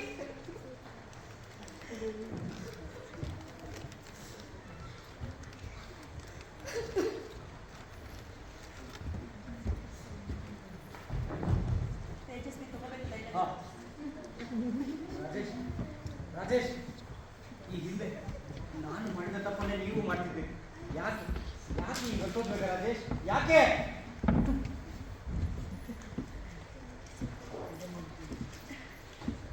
ಈ ಪತ್ರವನ್ನ ನಾನು ಮತ್ತೆ ಮತ್ತೆ ಓದಿದ್ದೀನಿ. ತೇಜಸ್ವಿ ಬೆಂಗಳೂರಿಗೆ ಬಂದವರು ನಾನು ಸಿಗದೆ ಬರೀ ತಪ್ಪಿಸಿ ಬರೆದ ಪತ್ರ ಇದು. ಆಗ ನಾನು ತುಂಬಾ ಹತ್ತಿರಬಹುದು, ಈಗ ನಗುವಂತಾಗ್ತಿದೆ. ಇಡೀ ಪತ್ರ ಬರೀ ಬೈಗಳು. ಓದ್ತಿದ್ದೀರಿ? ಇಲ್ಲಿ ಬೆಂಗಳೂರಿಗೆ ಬಂದು ನನಗೆ ರೇಟ್ ಹೋಗಿದೆ. ಹಾಳಾದವಳೆ ಅದ್ಯಾವುದೋ ದರಿದ್ರ ಫೋನ್ ನಂಬರ್ ಕೊಟ್ಟು ಫೋನ್ ಮಾಡಿ ಮಾಡಿ ಸತ್ತೆ. ಹಾಳಾದವಳಿಗೆ ಸರಿಯಾಗಿ ಒಂದು ಕ್ರಾಸ್ ನಂಬರ್ ಆದ್ರೂ ಬರೀಲಿಕ್ಕೆ ಏನಾಗಿತ್ತು? ತರಲೆ ಮಾಡಿದ್ದೆ. ನಿನ್ನೆ 3 ಗಂಟೆಗೆ ಬಂದೆ. ನಿನ್ನೆ ಅಂದ್ರೆ 15ನೇ ತಾರೀಕು ಸಂಜೆ ರೈಲ್ ವಾಪಸ್ ಹೋಗ್ಬೇಕು ಅಂತ. ನಿನ್ನ ಇಡೀ ದಿನ ಹುಡುಕಿ ಇವತ್ತಾದ್ರೂ ಸಿಗ್ತಾಳೆ ಅಂದ್ರೆ ಇವತ್ತು ಬೇರೆ ತರಲೆ ಮಾಡಿದ್ದೀನಿ. ಇವತ್ತು ಸಂಜೆ ರೈಲಿಗೆ ನಾನು ಖಂಡಿತ ವಾಪಸ್ ಹೋಗ್ತೇನೆ. ತಮ್ಮ ಘನ ವ್ಯಕ್ತಿತ್ವಕ್ಕೆ ಸಾಧ್ಯವಾದ್ರೆ ಸಂಜೆ 4 ಗಂಟೆಗೆ ಟೌನ್ ಹಾಲ್ ಹತ್ರ ಬನ್ನಿ, ಸಿಗುತ್ತೇನೆ. ಅಂತೂ ನನಗೆ ರೇಗ್ ಅಂದ್ರೆ ರೇಗು. ನಿನ್ನ ಮಾತಾಡಿಸ್ಲೇಬಾರ್ದು ಅನ್ನೋ ಸಿಟ್ಟು ನನಗೆ. ಸಂಜೆ 4 ಗಂಟೆಗೆ ಟೌನ್ ಹಾಲ್ ಹತ್ರ ಒಕ್ಕಸ್ರಿ. ಈ ಪತ್ರ ಓದಿ ಅವತ್ತೇ ಒಂದು ಉದ್ದವಾದ ಮರುಪತ್ರ ಬರೆದು ಆಮೇಲೆ ಅವರನ್ನ ಭೇಟಿ ಮಾಡೋಣ ಅಂತೆಲ್ಲ ಅನ್ಕೋತಾ ಇರ್ಬೇಕಾದ್ರೇನೆ, ಯಾರಾದ್ರೂ ಇದ್ದೀರಾ?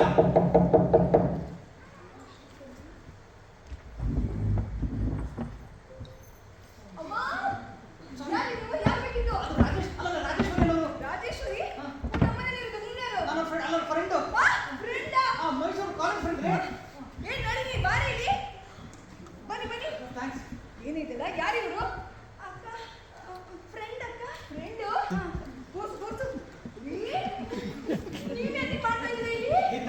ಡಿಗ್ರಿ ಮಾಡಿದ್ದಿ, ನಿನಗೆ ಸರಿಯಾದ ಅಡ್ರೆಸ್ ಬರೋಕೆ ಬರುದಿಲ್ವಾ? 12 ಮನೆಗಳಿಗೆ ಹೋಗಿ ರಾಜೇಶ್ವರಿ ಇದ್ದಾರಾ, ರಾಜೇಶ್ವರಿ ಇದ್ದಾರಾ ಸರ್, ರಾಜೇಶ್ವರಿ ಇದ್ದಾರಾ ಮೇಡಮ್, ರಾಜೇಶ್ವರಿ ಇದ್ದಾರಾ ಅಂತ ಕೇಳ್ಕೊಂಡ್ ಬಂದಿದ್ದೀನಿ. ಅದು ಯಾವುದೋ ಒಂದು ಮನೆಯಲ್ಲಿ ರಾಜೇಶ್ವರಿ ಅನ್ನೋ ಹೆಸರಿನವ್ರು ಇದ್ರು, 90 ವರ್ಷ ಬದುಕಿ. ಸಂಜೆ ಟೌನ್ ಹಾಲ್ ಹತ್ರ ಸಿಗ್ಬೋದಿತ್ತಲ್ಲ. ಟೌನ್ ಹಾಲು ನಾನು ಬರೆದ ಪತ್ರ ತಮಗೆ ತಲುಪಿದೆ ಅಂತಾಯ್ತು, ಮತ್ತೆ ಉತ್ತರ ಯಾಕೆ ಬರಲಿಲ್ಲ? ನನಗೆ ಭಯ ಆಯಿತು. ನಾನು ನಿನಗೆ ಪತ್ರ ಬರಿತಾ ಇದ್ದೀನ, ಇಲ್ಲ ನಿನಗೆ ಬರೆದ ಪತ್ರ ಬೇರೆ ಯಾವ ಹುಡುಗಿಗೆ ಹೋಗಿ ಅವಳನ್ನ ಆಟ ಆಡೋದಕ್ಕೆ ಉತ್ತರ ಬರೆದು ಮಜಾ ತಗೋತಿದ್ದಾಳ ಅಂತ. ಇವ್ರು ನಮ್ಮ ಭಾವ ರೀ. ಭಾವ, ಇವ್ರ ಹೆಸರು ಪೂರ್ಣಚಂದ್ರ ತೇಜಸ್ವಿ ಅಂತ. ನನ್ನ ಫ್ರೆಂಡ್ ಅಂತೆ. ನಮಸ್ಕಾರ ಸರ್. ನಮಸ್ಕಾರ, ಕೂತ್ಕೊಳ್ಳಿ. Thanks sir. ಇನ್ನೂ ತನಕ ನಮ್ಮ ಮನೆ ಹುಡುಗಿ ಹುಡ್ಕೊಂಡು ಯಾರು ನಮ್ಮ ಮನೆಗೆ ಬಂದಿರಲಿಲ್ಲ. ಯಾವರು? ಭಾವ ಮೈಸೂರು. ಅವ್ರು ಹೇಳಿ ಬಿಡಮ್ಮ. ಅದೇ ಮೈಸೂರೇ ಸರ್.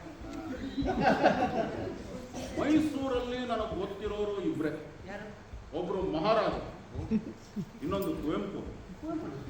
ಆದ್ರೆ ಅವರಿಬ್ಬರಿಗೂ ಯಾರು ಅಂತ ಗೊತ್ತಿಲ್ಲ.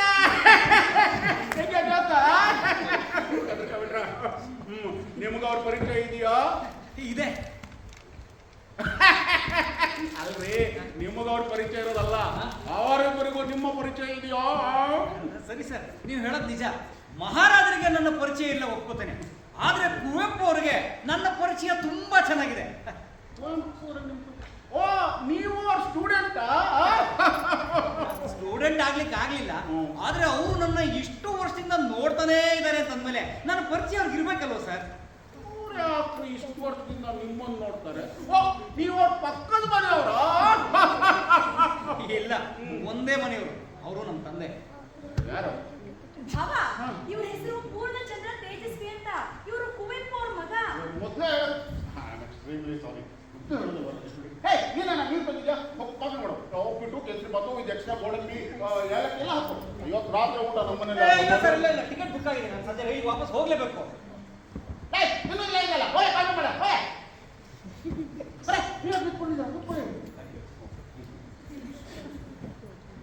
ನಮ್ಮ ತಂದೆಯವರು ನಿಮ್ಮ ತಂದೆಯವರ ದೊಡ್ಡ ಅಭಿಮಾನಿ.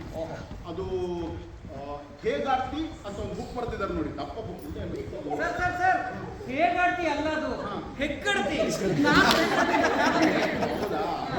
ನಾನು ನಿಮ್ಮ ತಂದೆಯವರ ಕವಿತೆಗಳ ಫ್ಯಾನ್. ಪೊಯೆಟ್ರಿ. ಕವಿತೆ ಬೇಗ ಮುಗಿದೋಗುತ್ತೆ ನೋಡಿ. ಈ ದಪ್ಪ ಬುಕ್ ಅಲ್ಲ ನಮ್ಗೆ ಆಗಲ್ಲ.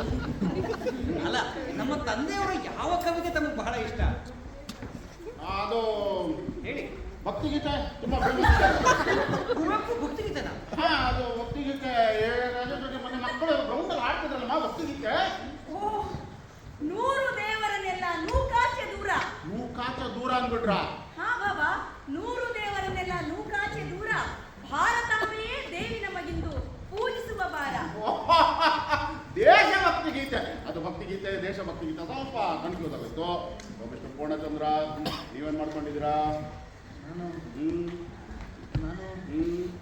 ಭಾವ, ತೇಜಸ್ವಿ ಕೂಡ ಒಳ್ಳೆ ರೈಟರು. ಅವರ ಲಿಂಗವಂತ ಕಥೆಗೆ ಪ್ರಜಾವಾಣಿ ಪತ್ರಿಕೆಯ ಪ್ರಶಸ್ತಿ ಬಂದಿತ್ತು. ನೋಡಿ, ಹಣ್ಣು ಮರದಿಂದ ದೂರ ಬೀಳಲ್ಲ ಅಂತ ಇದಕ್ಕೆ ಹೇಳೋದು. ಟ್ಯಾಲೆಂಟು ಒಟ್ಟಲ್ಲೇ ಬಂದಿದೆ. ಸೊ ನೀವು ಕತೆ ಗೀತೆ ಬರೆದು ಜೊತೆಗೆ PhD ಮಾಡಿ ಈ ಚಾನ್ಸಲರು, ವೈಸ್ ಚಾನ್ಸಲರ್ ಎಲ್ಲ ಆಗ್ಬೇಕು ಅಂತಿದ್ದೀರೋ? ಅಂತ ಆಸೆ ಎಲ್ಲ ಏನೂ ಇಲ್ಲ ಸರ್, ಆದ್ರೆ ಏನೋ ಒಂದು ಆಗ್ತೇನೆ. ಆಗ್ತೀರಾ? ನಿಮ್ಮನ್ನು ನೋಡಿದ್ರೆ ಗೊತ್ತಾಗತ್ತೆ ಏನೋ ದೊಡ್ಡದನ್ನೇ ಸಾಧಿಸ್ತೀರಾ.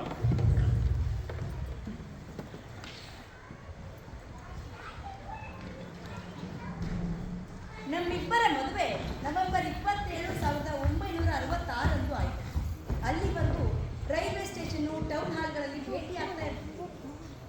ಜೂನ್ 2, 1961ರಿಂದ ನಮ್ಮ ಮದುವೆ ತನಕ ಇವರು ನನಗೆ 297 ಕಾಗದಗಳನ್ನು ಬರೆದಿದ್ದಾರೆ. ಈ 5 ವರ್ಷ ನಮ್ಮ ಮನೆಯಲ್ಲಿ ಯಾರು ನನ್ನ ಕೇಳೂ ಇಲ್ಲ, ಹೇಳೂ ಇಲ್ಲ. ನನ್ನ ಮದುವೆ ಬಗ್ಗೆ ಯಾರೂ ತಲೆ ಕೆತ್ಕೊಂಡಂತೆ ಕಾಣಲಿಲ್ಲ. ಒಂದು ರೀತಿ ನಾನು ತೇಜಸ್ವಿ ಜೋಡಿ ಅಂತ ಎಲ್ರಿಗೂ ಗೊತ್ತಿದ್ದಂಗೆ ಆಗಿತ್ತು. ಅವ್ರು ಕಾಯ್ತಾ ಇದ್ದಿದ್ದೆ ಇವರು ಯಾವಾಗ ಬಂದು ಮದುವೆ ಶಾಸ್ತ್ರ ಎಲ್ಲ ಮುಗಿಸಿ ನನ್ನನ್ನು ಕರ್ಕೊಂಡು ಹೋಗ್ತಾರೆ ಅಂತ. ಹಾಗಿದ್ದ ಮೇಲೂ ಇವ್ರು ಯಾಕೆ ಕರ್ಕೊಂಡು ಹೋಗಿಲ್ಲ ಅಂತ ನಿಮ್ಮ ಸಂದೇಹನ? ಈ 5 ವರ್ಷ ಅವರು ಮಾಡಿದ ಪ್ರಯೋಗಗಳು ಒಂದ ಎರಡ? ರಾಜೇಶ್ ಇಲ್ಲೇ ಇದೆಯಾ? ಮೈಸೂರಿಗೆ ದೊಡ್ಡ ಸಿತಾರ್ ಉಸ್ತಾದ್ ಹಲೀಂ ಜಾಫರ್ ಖಾನ್ರು ಬಂದಿದ್ದಾರೆ. ನಾನು ಹೋಗಿ ಅವ್ರ ಕಚೇರಿ ಕೇಳಿದೆ. ಸಂಗೀತ ಅಭ್ಯಾಸದ ಬಗ್ಗೆ ತುಂಬಾ ಚರ್ಚೆ ಮಾಡಿದೆ. ಅಷ್ಟು ದೊಡ್ಡ ಉಸ್ತಾದ್ರು. ನಾನು ಸಿತಾರ್ ನುಡಿಸೋದನ್ನ ಕೇಳಿ, ಏಯ್ ನಿನ್ನಂಥವನು ಸಾಧಾರಣ ಆಗೋದು ನನ್ನ ಹೊಟ್ಟೆ ಉರಿಯುತ್ತೆ ಕಣೆ. 6 ತಿಂಗಳಿಗೆ you can achieve technical perfection ಐತೆ. ಆಮೇಲೆ ದೇವ್ರ ದಯ ಇದ್ರೆ ನೀನು ಗ್ರೇಟ್ ಆಗೋದು ಕಣಯ್ಯ ಅಂತೆಲ್ಲ ಅಂದ್ರು. ರಾಜೇಶ್ ಅವರು ನನ್ನನ್ನು ಶಿಷ್ಯರನ್ನಾಗಿ ಸ್ವೀಕರಿಸಿದ್ರು. ತುಂಬ ಬೇರೆ ತೆರನಾದ ಶಿಸ್ತೆ ಬೇಕಂತೆ ಸಾಧಿಸ್ಲಿಕ್ಕೆ. ಅದಕ್ಕೆ ನಾನು ಮುಂಬೈಗೆ ಹೋಗಿ ಸಂಗೀತ ಅಭ್ಯಾಸದಲ್ಲಿ ತೊಡಗಿ ದೊಡ್ಡದೇನೋ ಸಾಧಿಸ್ಬೇಕು ಅಂತಿದ್ದೇನೆ. ಹೋಗಿ ಯಾರು ಬೇಡ ಅಂದಿದ್ದು? ಮೈಸೂರಿಂದ ಕಾಗದ ಬರೆದ್ರೆ 2 ದಿನಕ್ಕೆ ತಲುಪುತ್ತೆ. ಮುಂಬೈಯಿಂದ ಕಾಗದ ಬರೆದ್ರೆ 3 ದಿನ ಆಗುತ್ತೆ. ಸ್ವಲ್ಪ ಸಹಿಸ್ಕೋಬೇಕಷ್ಟೇ. ಥ್ಯಾಂಕ್ಸ್ ರಾಜೇಶ್. ಅದಕ್ಕೆ ನೀನು ಅಂತಂದ್ರೆ ನನಗೆ ತುಂಬಾ ಇಷ್ಟ. ನೋಡು, ನಾನು ಏನ್ ಮಾಡ್ತೀನಿ ಅಂದ್ರು ನೀನು ಬೇಡ ಅಂತ ಹೇಳೋದೇ ಇಲ್ಲ. ಥ್ಯಾಂಕ್ಸ್. ಹಾಗಾದ್ರೆ ನಾನು ಹೋಗಿ ಬರ್ತೇನೆ, ಮುಂಬೈಗೆ ಹೋಗಿ ಬರ್ತೇನೆ. ರಾಜೇಶ್ ಹುಷಾರು. ನೀನು ಹುಷಾರು. ಹೊತ್ತೊತ್ತಿಗೆ ಊಟ ಮಾಡಿ. ನಾನು ಪತ್ರ ಬರೀತೇನೆ, ಆಗ್ಲಿ. ನೀನು ಉತ್ತರ ಬರೀಬೇಕು. ಬಾಯ್. ಸರಿಯಾದ ವಿಳಾಸ ಬರೀ. ಹಾ. ಹೋಗಿ ಬರ್ತೇನೆ ರಾಜೇಶ್. ಇದು ಆಗೋಗೋ ವಿಚಾರ ಅಲ್ಲ ಅಂತ ನನಗೆ ಮೊದಲೇ ಅವರು ಮುಂಬೈಗೆ ಹೋಗ್ಲೇ ಇಲ್ಲ. ತೇಜಸ್ವಿಗೆ ಸಂಗೀತದ ಬಗ್ಗೆ ಜ್ಞಾನ ತುಂಬಾ ಆಳವಾಗಿತ್ತು. ಆದ್ರೆ ಯಾವತ್ತೂ ತಮ್ಮ ಸಂತೋಷಕ್ಕೆ ಮಾತ್ರ ಹಾಡ್ತಿದ್ರು, ಸಿತಾರ್ ನುಡಿಸ್ತಾ ಇದ್ರು.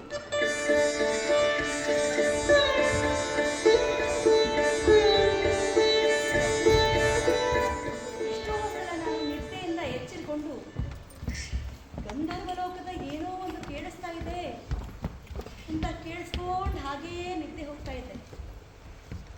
2004ರಲ್ಲಿ ನಮ್ಮ ಮೊಮ್ಮಗಳು ವಿಹಾ ಹುಟ್ಟಿದಾಗ 6 ತಿಂಗಳು ಇಲ್ಲೇ ಇದ್ಲು. ಮಗುವಿನ ಮುಂದೆ ಕೂಡ ಸಿತಾರ್ ನುಡಿಸ್ತಾ ಇದ್ದೆ.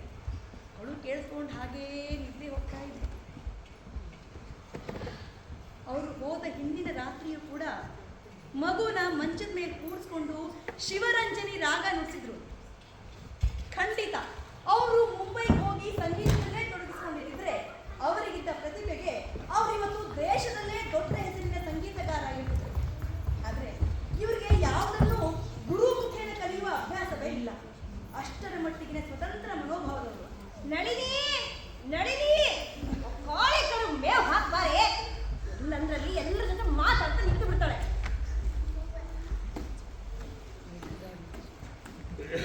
ನಾನು ಈ ಮುಂದೆ ಓದುವ ಅಥವಾ ಕೆಲಸಕ್ಕೆ ಸೇರುವ ಯಾವುದೇ ಲಕ್ಷಣವನ್ನ ತೋರಿಸದೇ ಇದ್ದಾಗ ಬೆಂಗಳೂರಿನ ಅಕ್ಕ ಭಾವನ ಮನೆಯಿಂದ ಮೂಡಿಗೆರೆಯ ಭೂತನ್ ಕಾಡಲ್ಲಿರೋ ನಮ್ಮನೆಗೆ ಕರೆಸ್ಕೊಂಡು ಈಗ ಪತ್ರಗಳು 4 ದಿವಸಕ್ಕೊಮ್ಮೆ ವಿಲೇವಾರಿ ಆಗ್ತದೆ.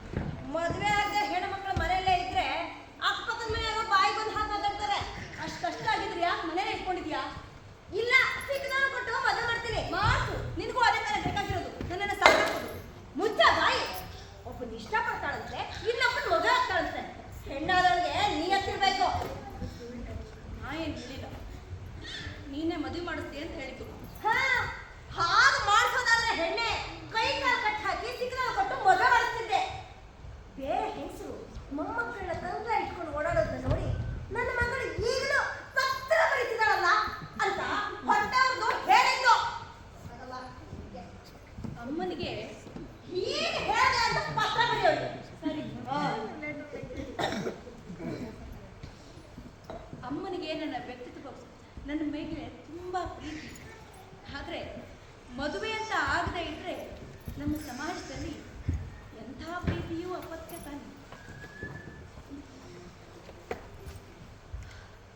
ಎಷ್ಟೋ ಸಲ ಅಮ್ಮ ನನ್ನ ಜೊತೆಗೆ ಮಾತೆ ನಿಲ್ಲಿಸ್ಬಿಡ್ತಿದ್ರು. ಇದನ್ನೆಲ್ಲ ತೇಜಸ್ವಿಗೆ ಬರ ತಿಳಿಸಿದ್ರೆ, ರಾಜೇಶ್ ನಿಮ್ಮ ಅಮ್ಮನಿಗೆ ನನ್ನ ವ್ಯಕ್ತಿತ್ವದ ಬಗ್ಗೆ ನಂಬಿಕೆ ಇಲ್ವಾ? ನನಗೋಸ್ಕರ ನಿನ್ನ ಜೀವನ ಹಾಳು ಮಾಡ್ಕೋಬೇಡ ಅಂತೆಲ್ಲ ಅಂತಿದ್ರು. ಸರಿ, ಇಷ್ಟೆಲ್ಲ ಮಾತಾಡೋ ಅಮ್ಮ ತೇಜಸ್ವಿ ನೇರವಾಗಿ ಸಿಕ್ಕಿದಾಗ ಇದನ್ನೆಲ್ಲ ಹೇಳ್ಬೇಕು ತಾನೆ. ನಳಿನಿ ಮನೆಯಲ್ಲಿ ನನ್ನನ್ನ ನಳಿನಿ ಅಂತ ಕರೀತಿದ್ರು. ಅವ್ರು ಬಂದ್ರ ಕಡೆ ಒಂದಿನ ಕೂಡ ತೇಜಸ್ವಿ ಅಂತ ಹೆಸರಿಟ್ಟು ಕರೆದಿದ್ದು ನೆನಪಿಲ್ಲ. ಯಾವತ್ತು ಅವರು ಬನ್ನಿ ನಮಸ್ಕಾರ. ಚಾ ಬರ್ತಾರೆ ಬನ್ನಿ. ನೀವು ಬರೋ ಸುದ್ದಿ ನೋಡಿ ತಿಳಿಸ್ಲೇ ಇಲ್ಲ ನೋಡಿ. ಅಯ್ಯೋ ಕ್ಷಮಿಸಿ, ನಾನು ಅವ್ರಿಗೆ ಹೇಳಿರ್ಲಿಲ್ಲ. ಕ್ಷಮಿಸೋದಲ್ಲ, ಯಾಕೆ ಇದನ್ನು ಬೇರೆ ಬನ್ನಿ Okay. ಕೂತ್ಕೊಳ್ಳಿ. ವಾಸು ವಾಸು ತೋಟದ ಕಡೆ ಹೋಗಿದ್ದಾನೆ. ಕೂತ್ಕೊಳ್ಳಿ. ಬೇಗ ಕರಿಯೇ. ಹೇಗಿದ್ದೀರಿ? ಆರಾಮು. ವಾಸು ಮಕ್ಕಳೆಲ್ಲ ಇಲ್ಲ ಆರಾಮು. ಏನ್ ನಡೀತಿದೆ? ಓ ಅದ ಕನ್ನಡದಲ್ಲಿ ಇಲ್ಲುಸ್ಟ್ರೇಟೆಡ್ ವೀಕ್ಲಿ ತರಹದ ಒಂದು ಪತ್ರಿಕೆ ತರಬೇಕು ಅಂತ ಅಂದ್ಕೊಂಡೆ. ಆದ್ರೆ ನಮ್ಮಲ್ಲಿ ದೊಡ್ಡ ಸಮಸ್ಯೆ ಏನು ಅಂತಂದ್ರೆ ಒಂದು ಒಳ್ಳೆ ಮುದ್ರಣಾಲಯನೇ ಇಲ್ಲ. ನಿಮಗೆ ಗೊತ್ತಿರ್ಬೋದು ನಮ್ಮ ಪತ್ರಿಕೆಯ ಹಾಳೆಗಳು ಎಷ್ಟು ತೆಳುವಾಗಿರ್ತವೆ ಅಂತಂದ್ರೆ ನೋಡಿ, ಈ ನಿಮ್ಮ ಅಡುಗೆ ಮನೆಯ ಮಸಿ ಹಿಡಿದು ಬಟ್ಟೆ ಇದೆಯಲ್ಲ ಹಾಗೆ ಒಂದು ಬದಿಯ ಹಾಳೆ ಅಕ್ಷರಗಳು ಇನ್ನೊಂದು ಬದಿಯ ಹಾಳೆಗಳು ಕಟ್ಕೊಂಡು ಏನು ಬರ್ತಿದ್ದಾರೆ ಅಂತ ಎಷ್ಟೋ ಸಲ ಓದೋಕೆ ಆಗೋದಿಲ್ಲ. ಅದಕ್ಕೆ ನಾವು ನಮ್ಮ ಗೆಳೆಯರು ಸೇರ್ಕೊಂಡು ಮೈಸೂರಿನಲ್ಲಿ ನೃಪತುಂಗ ಮುದ್ರಣಾಲಯ ಅಂತ ಒಂದು ಪ್ರೆಸ್ ಓಪನ್ ಮಾಡಿದ್ದೇವೆ. ಇರಿ ನಿಮ್ಗೆಲ್ಲ ತೋರಿಸ್ಬೇಕು ನಾನು. ಇಲ್ಲಿ ನೋಡಿ, ಇದು ಲಹರಿ ಅಂತ ಪತ್ರಿಕೆ ನಮ್ಮ ಪ್ರೆಸ್ಸಲ್ಲಿ ಪ್ರಿಂಟ್ ಆದದ್ದು. ಹೇಗಿದೆ ಇದ್ರ ಗುಣಮಟ್ಟ ಹೇಳ್ಬೋದೆ? ಥೇಟ್ ಮದುವೆ ಆಮಂತ್ರಣ ಪತ್ರ ಅಲ್ವೇ? ಅಲ್ಲ, ಮುಂದೆ ಏನ್ ಮಾಡ್ಬೇಕು ಅಂತಿದ್ದೀರಿ? ಎಲ್ಲಾದ್ರೂ ನೆಲೆ ನಿಲ್ಬೇಕಲ್ವೇ? ಹೌದು ಹೌದು, ಅದನ್ನೇ ಮಾತಾಡ್ಬೇಕು ಅಂತ ಅಂದ್ಕೊಂಡೆ. ವಾಸು ಇದ್ದಿದ್ರೆ. ಹೌದಾ? ನಮ್ಮ ಯಜಮಾನ್ರು ಇದ್ದಿದ್ರೆ ನೀವು ಅವ್ರ ಹತ್ರನೇ ಮಾತಾಡ್ಬೋದಿತ್ತು. ಸರಿಯಾಗಿದೆ. ಅಣ್ಣನ ಹತ್ರ ಮಾತಾಡೋದೇ ಸರಿಯಾಗಿದೆ. ಓ ವಾಸು, ಏನು ಪೂರ್ಣಚಂದ್ರ ಅವರು ಅಮಾವಾಸ್ಯೆಗೆ ಮಾತ್ರ ಕಾಣಿಸ್ಕೊತೀರಾ? ನೀವು ನಿಮ್ ಜೋಕು. ಪ್ರಿಂಟ್ ಮಾಡಿಸೇ ಬಿಟ್ರೇನ್ರಿ? ವಾಸು, ಹೇಗಿದೆ ಇದ್ರ ಗುಣಮಟ್ಟ? ಇಲ್ರಿ, ಕನ್ನಡದಲ್ಲಿ ಇಷ್ಟು ಒಳ್ಳೆ ಗುಣಮಟ್ಟ ಇರುವಂತಹ ಮುದ್ರಣ ನಾನಂತೂ ನೋಡಿಲ್ಲ. ಮತ್ತೆ ಇದ್ರ ಮುಖಪುಟ ನೋಡಿ. ಅವರು ನಿನ್ನ ಹತ್ರ ನೆಲೆ ನಿಲ್ಲೋದ್ರ ಬಗ್ಗೆ ಏನೋ ಮಾತಾಡ್ಬೇಕಂತೆ, ಮಾತಾಡು. ವಾಸು, ಈ ನಿಮ್ ಕಾಫಿ ತೋಟ ಇದೆಯಲ್ಲ, ಆ ಕಾಫಿ ತೋಟದ ತರದ ಒಂದು ಕಾಡು ನನಗೂ ಸಿಕ್ಕರೆ ನಾನು ಅದನ್ನ ತಗೊಂಡು ತೋಟ ಮಾಡೋಣ ಅಂತಿದ್ದೇನೆ. ಕಾಡ? ಹಾ, ಕಾಡು. ನಿಜವಾದ ಸಾಧನೆ ಕೃಷಿಯಲ್ಲಿ ತಾನೇ ಇರೋದು. ಅವ್ರ ತಂದೆ ಹೇಳಿಲ್ವೇ ಉಳುವ ಯೋಗಿಯ ನೋಡಲ್ಲಿ ಅಂತ? ಈಗ ಎಷ್ಟು ಹಣ ಇದೆ ನಿಮ್ಮ ಹತ್ರ? ಹಣ ನನ್ನ ಹತ್ರ ಎಲ್ಲಿದೆ ಹಣ? ಅಲ್ಲ, ತೋಟ ನೋಡಕ್ಕೂ ಹಣ ಕೇಳ್ತಾರೇನೋ. ನಿಮ್ದು ಒಳ್ಳೆ. ಈಗ ಮೊದಲೇ ಅದ್ರ ತೋಟ ನೋಡೋಣ, ಅದಕ್ಕೆ ಎಷ್ಟು ಹಣ ಬೇಕು ಅಂತ ಗೊತ್ತಾದ್ರೆ ಹೊಂದಿಸ್ಬೋದು. ಮೊದಲು ನೋಡೋಣ. ಸರಿ, ಏನೋ ಮಾಡೋಣ ತಗೊಳ್ಳಿ. ಹಾ. ನಾನು ಹೋಗಿ ಬರ್ತೀನಿ. ನಾನು ವಾಸು ಹೋಗ್ಬರ್ತೆ, ಊಟಕ್ಕೆ ಆಯ್ತು ಬೇಡ.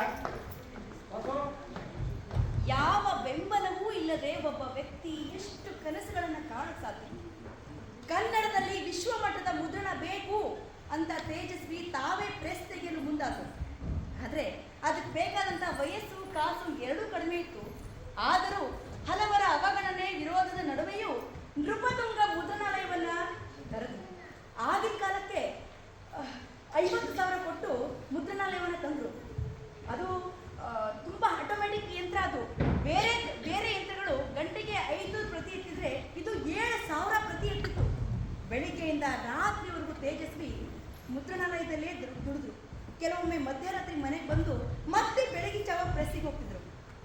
ನೃಪತುಂಗ ಮುದ್ರಣಾಲಯದಿಂದಲೇ ಅವರು ಕವಿ ಎಲಿಯಟ್ಟಿನ ಕಾವ್ಯ ವಿಮರ್ಶೆಯನ್ನು ಭಾಷಾಂತರಿಸಿದ್ದು ಹಾಗೂ ವ್ಯಕ್ತಿ ವಿಶಿಷ್ಟ ಸಿದ್ಧಾಂತವನ್ನು ರಚಿಸಿದ್ದು. ಇದೇ ಸಮಯದಲ್ಲೇ ಅವರ ಮೊದಲ ಕಾದಂಬರಿ ಕಾಡು ಮತ್ತು ಪ್ರವರವನ್ನು ಬರೆಯಲು ಪ್ರಾರಂಭಿಸಿದ್ರು. ಸರಿ, ಪ್ರೆಸ್ ಓನರ್ ಹೆಂಡತಿ ಆಗ್ತೀನಿ ಅಂತ ಅಂದ್ಕೋತಾ ಇರಬೇಕಾದ್ರೇನೆ ಚೈನಾ ದೇಶ ಭಾರತದ ಮೇಲೆ ಯುದ್ಧ ಸಾರಿತು. ಪೇಪರ್, ಶಾಯಿ ಇವುಗಳೆಲ್ಲ ತುಂಬ ದೃಢ. ಅದಕ್ಕಿಂತ ಹೆಚ್ಚಾಗಿ ದೇಶದಲ್ಲಿ ಯುದ್ಧ ನಡೀತಾ ಇತ್ತು. ಬಡವರು ಇನ್ನೂ ಸಂಕಷ್ಟಕ್ಕೀಡಾಗ್ತಿರೋ ಈ ಸಮಯದಲ್ಲಿ ನಾನು ಮಾಸಿಕ ತೆಗೆದ ಕುತ್ಕೊಳ್ಳಿಕ್ಕೆ ನಾಚಿಕೆ ಆಗ್ತಿದೆ. ಈ ಸಮಯದಲ್ಲಿ ಇವರು ನನಗೆ ಪತ್ರ ಬರೆಯೋದನ್ನೇ ಕಡಿಮೆ ಮಾಡಿದ್ರು. ನನಗಿಲ್ಲಿ ಒಬ್ಬಳೇ ಒಂಟಿಯಾಗಿರೋದಕ್ಕೆ ಕಷ್ಟ. ನನ್ನ ಮೇಲೆ ರೇಗಾದ್ರೂ ಸರಿ ಪತ್ರ ಬರೀರಿ ಅಂತಿದ್ದೆ. ಇವರು ಬೈದೇ ಪತ್ರ ಬರೀತಿದ್ರು. ನಳಿನಿ, ಅಮ್ಮ ಬನ್ನಿ. ತೇಜಸ್ವಿ ಏನ್ ಮಾಡ್ತಿದ್ದಾರೆ ನೋಡಿ, ಬನ್ನಿ ಬನ್ನಿ. ಮುದ್ರಣಾಲಯ ಮುಚ್ಚೋಯ್ತು. ಮೈಸೂರಿಂದ ದೂರ ಹೋಗ್ಬೇಕು ಅಂತ ನಿರ್ಧರಿಸಿ ನನ್ನನ್ನ ಮಾತಾಡ್ಸಕ್ಕೆ ಅಂತ ಭೂತನ್ ಗಾಡಿ ಬಂದಾಗ ಇವ್ರಿಗೆ ಇಲ್ಲೇ ಒಂದು ತೋಟ ತಗೋಬೇಕು ಅಂತ ಆಸೆ ಆಯ್ತು. ಆದ್ರೆ ಪ್ರೆಸ್ ಎಲ್ಲ ಮಾರಿ ಇವ್ರ ಬಳಿ ಇದ್ದ ಅಲ್ಪ ಹಣಕ್ಕೆ ಇವ್ರಿಗೆ ತೋಟ ಮಾರೋದಾದ್ರೂ ಯಾರು? ನಮ್ಮ ವಾಸುಗೆ ಕೊಪ್ಪ, ಆದೂರು, ಬಾಳೆಹೊನ್ನೂರು, ಕೊಟ್ಟಿಗೆಹಾರ ಸುತ್ತಮುತ್ತ ತೋಟ ತೋರಿಸಿ ಇವರ ಸಿಟ್ಟನ್ನ ಸಹಿಸಿ ಎಷ್ಟು ಹುಡುಕಿದ್ರು ತೋಟ ಸಿಕ್ತಿರ್ಲಿಲ್ಲ. ಕೊನೆಗೆ ಬೆಳ್ಳಿಯಪ್ಪ ಅನ್ನೋ ತೋಟಕ್ಕೆ 60 ಎಕರೆ ಕಾಡು ಇಟ್ಕೊಂಡಿತ್ತು. ಹೆದ್ದಾರಿಯಿಂದ ಅದು ತುಂಬಾ ದೂರ ಇತ್ತು. ನಾಗರಿಕತೆಯ ಕುರುಹೂ ಇರಲಿಲ್ಲ ಅಲ್ಲಿ. ಇವರಿಗೆ ಅದೇ ಇಷ್ಟ ಆಯ್ತು. ಏನಾಯ್ತು? ನೀರ್ ಬರ್ತಿದ ಕಡೆ ಟ್ಯಾಂಕ್ ಕಟ್ಟಿದ್ದಾರೆ. ಟ್ಯಾಂಕ್ ನೀರಲ್ಲಿಕ್ಕೆ ಕರೆಂಟ್ ಅಲ್ಲಿದೆ, ಅದು ಈ ಕಾಡಲ್ಲಿ. ರಾಜೇಶ್, ನಾನು ಇರ್ಬೇಕಾದ್ರೆ ಕರೆಂಟ್ಗೆ ಯೋಚನೆ ಮಾಡ್ತೀಯಾ? ನೋಡು, ಇದು ಹೈಡ್ರಾ ಪಂಪ್ ಟೆಕ್ನಾಲಜಿ ಸಾಧ್ಯ ಅಂತ ಹೇಳಿ ಕಾಡಲ್ಲಿ ಹರಿತಾ ಇರುವಂತಹ ಝರಿಯ ನೀರಿಗೆ ಒಂದು ಸಣ್ಣ ಅಡ್ಡಕಟ್ಟೆ ಕಟ್ಟಿ ನೀರನ್ನ 4 ಅಡಿ ಎತ್ತರದಿಂದ ಬಿಡೋ ಜಲಪಾತ ತರ ಮಾಡಿದ್ದಾರೆ. ಆ ಕಟ್ಟಿಗೆ 1.5 ಇಂಚಿನ GI ಪೈಪ್ ಜೋಡಿಸಿ 500 ಅಡಿ ಕೆಳಗಡೆ 9 ಅಡಿಯ ಜಲಪಾತ ಬೀಳುವ ಮಾಡಿ ಕೆಳಗಡೆ ಹೈಡ್ರಾಮ್ ಜೋಡಿಸಿದ್ದಾರೆ. ಇನ್ನೂ ಸರಳವಾಗಿ ಹೇಳಬೇಕು ಅಂತಂದ್ರೆ ಬರೀ ಪೈಪ್ ಇಟ್ಕೊಂಡೆ ಒಂದು ಮಿನಿ ಲಿಂಗನಮಕ್ಕಿ ಡ್ಯಾಮೇ ಕಟ್ಟಿದೀವಿ. ಇದಕ್ಕೆ ಮೋಟರ್ ಬೇಡ, ಕರೆಂಟ್ ಬೇಡ, ಪೆಟ್ರೋಲ್ ಡೀಸೆಲ್ ಬೇಡವೇ ಬೇಡ, ಪ್ಯೂರ್ ಇಂಜಿನಿಯರಿಂಗು. ಮತ್ತೆ ರಾಜೇಶ್, ಇದಕ್ಕೆ ಎಷ್ಟು ಹಣ ಖರ್ಚಾಗಿರ್ಬೋದು ಹೇಳು? 100 ರೂಪಾಯಿ ಇದ್ದು ಕಡಿಮೆ. ಮತ್ತೆ ಈ ಇಂಜಿನಿಯರು ಲೇಬರು ಎರಡು ನಾನು ವಾಸು ಥ್ಯಾಂಕ್ಸ್. ನನಗೆ ಈ ಕಾರ್ಡ್ ತಗೊಂಡು ತೋಟ ಮಾಡಲಿಕ್ಕೆ ನೀನು ಮಾಡಿದ ಸಹಾಯ ಇದೆಯಲ್ಲ, ಅದು ನನ್ನನ್ನು ನಿನ್ನ ಆಜನ್ಮ ಪರ್ಯಂತ ಗುಂಡಲ್ಲಿ ಹಾಕಿದೆ. ಅದೆಲ್ಲ ಎಂತ ಹಂಗೆ ಹೇಳ್ತೀನಿ ಬರ್ರೆ. ಹಾ, ಇವರ ತಂದೆ ಈ ಕಾಡಿಗೆ ಕೂರ್ಸೋದು ಈ ತೋಟಕ್ಕೆ ಒಂದು ಅದ್ಭುತವಾದ ಹೆಸರು ಕೊಟ್ಟಿದ್ದಾರೆ. ಏನು? ಚಿತ್ರಕೂಟ. ಚಿತ್ರಕೂಟ ಹಾ, ಚೆನ್ನಾಗಿದೆ. ಅಲ್ಲ, ಹಾ. ಮುಂದೆ ಮಾಡ್ಬೇಕು ಅಂತ ಅಯ್ಯೋ, ಕ್ಷಮಿಸಿ. ನಮ್ದು ಟರ್ಬೈನ್ ಬಿಟ್ರೆ ಅದನ್ನ ವಿದ್ಯುತ್ತು ಕರೆಂಟ್ ಉತ್ಪಾದಿಸೋದು ಅದನ್ನ ನಾವೆಲ್ಲರೂ ಮಾಡ್ಬೋದಲ್ಲ ವಾಸು? ಅಲ್ಲ, ಸಂಸಾರದ ಬಗ್ಗೆ ಏನ್ ಯೋಚನೆ ಮಾಡ್ತೀವಿ ಅಂತ. ಅಲ್ಲದೆ ಅದನ್ನ ಟೈಮ್ ಇದ್ದಾಗ ಯೋಚನೆ ಮಾಡೋಣ. ಈಗ ಮೊದಲು ಈ ಕಾಡನ್ನ ಕಾಡಾಗಿಟ್ಟೇ ಕೃಷಿ ಮಾಡೋದು ಹೇಗೆ ಅನ್ನೋದ ಮೊದಲು ಯೋಚನೆ ಮಾಡಬೇಕು. ಅಂದ ಹಾಗೆ ನಿಮ್ಮ ಹತ್ರ ನಾನು ಇನ್ನೊಂದು ಐಡಿಯಾ ಇದೆ. Hello Vasu, hi. ತೋಟ ಹುಡುಕ್ಬೇಕಾದ್ರೆ ಕಾರ್ ತಗೊಂಡು ಅದನ್ನ ತಮ್ಮ ಚೆಪ್ಸಿಗೆ ಮಾಡ್ಕೋಬೇಕಾದ್ರೆ ತೇಜಸ್ವಿ ಭೂತನ್ ಕಾಡಿಗೆ ಬರ್ತಾ ಇದ್ರು ಅಂತ ಹೇಳಿದ್ರೆ ತಾನೆ. ಅವರು ನಮ್ಮ ಮನೆಗೆ ಬಂದು ಹೋಗುವಷ್ಟು ಸಮಯ ನಮ್ಮ ಊರಿನ ಎಲ್ಲರ ಮೇಲೂ ಮೋಡಿ ಮಾಡಿದ್ರು. ಬೇರೆ ತೋಟದವರು ಆಗಾಗ ನಮ್ಮ ಮನೆಗೆ ಬಂದು ಅವ್ರಿಲ್ವಾ ಅಂತ ಕೇಳ್ತಾ ಇದ್ರು. ಕಾಲೇಜಲ್ಲಿ ಯಾವತ್ತೂ ಜುಬ್ಬಾ ಪೈಜಾಮ ಹಾಕೋತಿದ್ದ ತೇಜಸ್ವಿ ಮಲೆನಾಡಿಗೆ ಬರ್ತಿದ್ದಂತೆ ಕ್ಯಾಮೋಫ್ಲಾಜ್ ಜರ್ಕಿನ್ ಪ್ಯಾಂಟ್ ಹಾಕೊಂಡು ಒಂದು ಹಳೆ .22 ಕೋಬಿ ತಗೊಂಡು ಬೇಟೆ ಆಡಕ್ಕೆ ಹೋಗ್ತಿದ್ರು. ಕಾರ್ ಕೋಳಿ, ಕಾರ್ ಹಂದಿ, ಹೀಗೆ ಏನೋ ಒಂದು ಬೇಟೆ ಆಡ್ತಿದ್ರು. ಇವ್ರು ಸಹವಾಸ ಮಾಡಿ ನಮ್ಮ ವಾಸು ಕೂಡ ಒಂಟಿಗಳಿಗೆ ಬಂದು ಕರೆದಿಸಿ ಲೈಸೆನ್ಸ್ ಪಡೆದು ಬೇಟೆ ಆಡಕ್ಕೆ ಹೋಗ್ತಿದ್ದ. ಆದ್ರೆ ಅದನ್ನು ವಾಸುಗಿಂತ ತೇಜಸ್ವಿನೇ ಹೆಚ್ಚಾಗಿ ಬಳಸಿದ್ರು. ಬೆಂಕಿ ಮತ್ತು ತೇಜಸ್ವಿಯಿಂದ ಮುಟ್ಟಿಸ್ಕೊಂಡವ್ರು ಯಾರು ಮೊದಲಿನಾಗಿರೋಕ್ಕೆ ಸಾಧ್ಯನೇ ಇಲ್ಲ. ನಮ್ಮ ಊರಿನ ಆಳುಗಳೆಲ್ಲ ಅದೇ ರೀ ಪರಿಸರದ ಕಥೆಗಳಲ್ಲಿ ಬರ್ತಾರೆ ನೋಡಿ. ಮಾಸ್ತಿ, ಬೈರ, ಪ್ಯಾರ, ಬಿರಿಯಾನಿ ಕರಿಯಪ್ಪ ಎಲ್ಲ ಇವರೇ. ತೇಜಸ್ವಿ ಬಂದ್ರು ಅಂದ್ರೆ ಇಡೀ ದಿನ ಮಾಡೋ ಕೆಲಸನ ಹೇಗೋ ಅರ್ಧ ಗಂಟೆಯಲ್ಲಿ ಮುಗಿಸಿ ತೇಜಸ್ವಿ ಜೊತೆಗೆ ಕಾಡಿಗೆ ಹೋಗ್ಲಿಕ್ಕೆ ಮತ್ತೆ ಇದ್ರೆ ಕೆಲಸ ಮಾಡ್ಲಿಕ್ಕೆ ತುದಿ ಗಾಲಲ್ಲಿ ನಿಂತಿರ್ತಿದ್ರು. ಹೀಗಿರ್ಬೇಕಾದ್ರೆ ಒಂದಿನ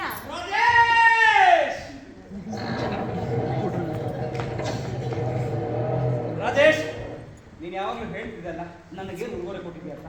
ತಗೋ, ನನ್ನ ಕಡೆಯಿಂದ ನಿನಗೆ ಮೊದಲನೇ ಉಡುಗೊರೆ. ಮೊದಲ ಉಡುಗೊರೆ ಏನಿದು? ಕಾಕರ್ ಸ್ಪ್ಯಾನಿಯಲ್ ನಾಯಿ ಮರಿ. ಜಾತಿ ನಾಯಿನ ಮಲ್ನಾಡಲ್ಲಿ ಹೆಂಗ್ ಸಾಕೋದಿನ? ಇಡೀ ಕನ್ನಡ ಸಾಹಿತ್ಯ ಲೋಕನೇ ಜಾತಿ ಜಾತಿ ಅಂತ ಬಡ್ಕೊಬಡಿಯುತ್ತೆ. ನಿಂದೇನೆ ಜಾತಿ ನಾಯಿನ ನಾಯಿ ಜಾತಿನ ಅನ್ಕೊಂಡು ಅದನ್ನ ಚೆನ್ನಾಗಿ ಸಾಕು. ತುಂಬಾ ಒಳ್ಳೆ ನಾಯಿ ಮರಿ. ಹಾ, ನಾನು ತೋಟಕ್ಕೆ ಹೋಗ್ಬೇಕು. ಇದ್ರ ಹೆಸರೇನು? ಹೆಸರ? ಹಾ, ಅದ್ರ ಕಿವಿ ಉದ್ದ ಇದೆಯಲ್ಲ, ಕಿವಿ ಅಂತಾನೆ ಇಟ್ಬಿಡು. ಕಿವಿನ? ತಮ್ಮ ಹೆಸರು ಮಾತ್ರ ಪೂರ್ಣಚಂದ್ರ ತೇಜಸ್ವಿ ಅಂತ ಅಷ್ಟು ಸುಂದರವಾಗಿ ಇಟ್ಕೊಂಡು ಇದ್ರ ಕಿವಿ ಉದ್ದ ಆಯ್ತು ಅಂತ ಕಿವಿ ಅಂತ ಹೆಸರಿಡೋದ? ದಾರೆ ಎಷ್ಟು ಮುದ್ದಾಗಿದೆ ನೋಡೋದು. ಕೊಡು ಅವೇಗ. ಅಮ್ಮ ಮತ್ತು ವಾಸು ಇಬ್ಬರಿಂದಲೂ ಆ ಕಿವಿಗೆ ಕೆಂಪು ನೆಲಹಾಸಿನ ಸ್ವಾಗತವೇ ಸಿಕ್ತು. ಆ ನಾಯಿ ಮರಿ ಅಂತೂ ಬಿಳಿ ಬಿಳಿ ಮಂಚಿನ ಮುದ್ದೆಯಂತೆ ಅಲ್ಲಲ್ಲಿ ಕೆಂಪು ಕೆಂಪು ಹೊಂಡದಿಂದ ಬಲು ಮುದ್ದಾಗಿತ್ತು. ಬಾಲ ತುಂಡು ಮಾಡಿದ್ರು, ಕಿವಿ ಅಗಲ ಇತ್ತು. ನಾಯಿ ಅಂದ್ರೆ ದೂರ ಹೋಗ್ತದ ನಾನು ಅದಕ್ಕೆ ತಾಯಿನೇ ಆದೆ. ಕನ್ನಡಿಗರ ಮನದಲ್ಲಿ ಕರ್ವಾಲೋ ಕಾದಂಬರಿಗೆ ವಿಶಿಷ್ಟ ಸ್ಥಾನವಿದ್ದಂತೆ ನಮ್ಮ ಕಿವಿಯೂ ವಿಶಿಷ್ಟ ಸ್ಥಾನ ಗಳಿಸಿದೆ. ಭಯಂಕರ ಬೇಟೆ ನಾಯಿಯದು. ಇಂದಿನ ತರುಣ ಪೀಳಿಗೆ ಓದುಗರು ನಮ್ಮ ಮನೆ ಅಂಗಳದಲ್ಲಿ ನಿಂತು ದೂರದಲ್ಲೆಲ್ಲೋ ಒಕ್ಕಣಿಟ್ಕೊಂಡು ಕಿವಿ ನೋಡೋ ಆಸೆ ವ್ಯಕ್ತಪಡಿಸುತ್ತಾರೆ. ತೇಜಸ್ವಿ ಜೊತೆಗೆ ಕಾಡೆಲ್ಲ ಜಾಲಾಡಿ ಮತ್ತೆ ಮನೆಗೆ ಹಿಂದಿರ್ಬೇಕಾದ್ರೆ ಅದೇ ಗೈಡ್ ಆಗಿರ್ತಿತ್ತು. 1976ರಲ್ಲಿ ನಾವು ಚಿತ್ರಕೂಟದಲ್ಲಿ ಇದ್ದಾಗಲೇ ಕಿವಿ ವಯಸ್ಸಾಗಿ ತೀರ್ಹೋಯ್ತು. ಹೀಗೆ ನನ್ನನ್ನ ಮಾತಾಡ್ಸಕ್ಕೆ ಅಂತ ಬರ್ತಿದ್ದ ತೇಜಸ್ವಿ ಇಡೀ ಊರಿಗೆ ಬೇಕಾದವರಾಗಿ ನನಗೆ ಮಾತಾಡ್ಸಕ್ಕೆ ಸಿಗ್ತಿರ್ಲಿಲ್ಲ. ಆಗ್ಲೂ ಪತ್ರ ಬರೆದು ನನ್ನ ಸಿಟ್ಟಿನೆಲ್ಲ ತೋಡ್ಕೊತಿದ್ದೆ. ರಾಜೇಶ್ ಅಲ್ಲೇ ಇದ್ನಲ್ಲ, ಮಾತಾಡ್ಸಕ್ಕೆ ಏನಾಗಿತ್ತು ನಿನಗೆ ಅಂತ ಬಂದು ಬೈತಿದ್ರು. ನನಗೆ ನಾವಿಬ್ರು ಹೀಗೆ ಆಗಾಗ ಕಾಣಿಸ್ಕೊಳ್ಳೋ ಕಾಡು ಪ್ರಾಣಿಗಳ ಥರ ಆಗ್ಬಿಡ್ತೀವೋ ಅಂತ ಬೇಷವಾಯ್ತು.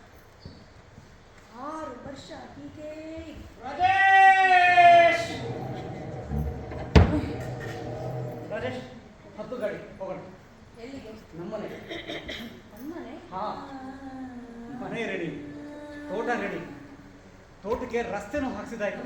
ಹತ್ತು ಗಾಡಿ ಹೋಗೋಣ. ಇಷ್ಟು ದಿನ ಇಲ್ಲೇ ಬಿಟ್ಟು ಈಗ ಬಾ ಅಂದ್ರೆ ಇನ್ನೆಷ್ಟು ವರ್ಷ ಆದ್ಮೇಲೆ ಬಂದ್ಬೇಕಿತ್ತು. ಹೊಡಿತೀನಿ ತೇಜು ನಿಮ್ಗೆ. ನನ್ನ ಅಮ್ಮನಿಗೆ ಹೇಳಿ ಅಯ್ಯ ನಿನ್ನ ಬಾಯಿ ಮಣ್ಣು ಬರತ್ತೀಗ ಕರೀತಿದಾರಲ್ಲ ಹೋಗಿ ಇಲ್ಲ ಅಂತಂದ್ರೆ ಇಲ್ಲೇ ಎಲ್ಲ ಕಾಳು ಹೊಡಿ ಕಾಣಿಸ್ಕೊಂಡ ಬೆನ್ನ ಹತ್ತು ಹೋಗ್ಬಿಡ್ತಾರೆ. ಮೊದಲೇ ಕಂಡ ಕೈಲಾಸ ಆಗ್ಬೇಕು ಅವ್ರಿಗೆ. ಹೋಗಿ ಅಮ್ಮ ಈಗೇನು ನೀವು ಬಟ್ಟೆ ಬೇಕು ತಾನೆ ಇರು ಈಗ ಹಾಕಿರ್ತೀನಿ ಸ್ವಲ್ಪ ಹಾಲು ಸಕ್ಕರೆ ಎಲ್ಲ ಹಾಕಿರ್ತೀನಿ. ಅಲ್ಲಿ ಹೋಗ್ಬಿಟ್ಟು ಹಾಲು ಕಾಯಿಸು.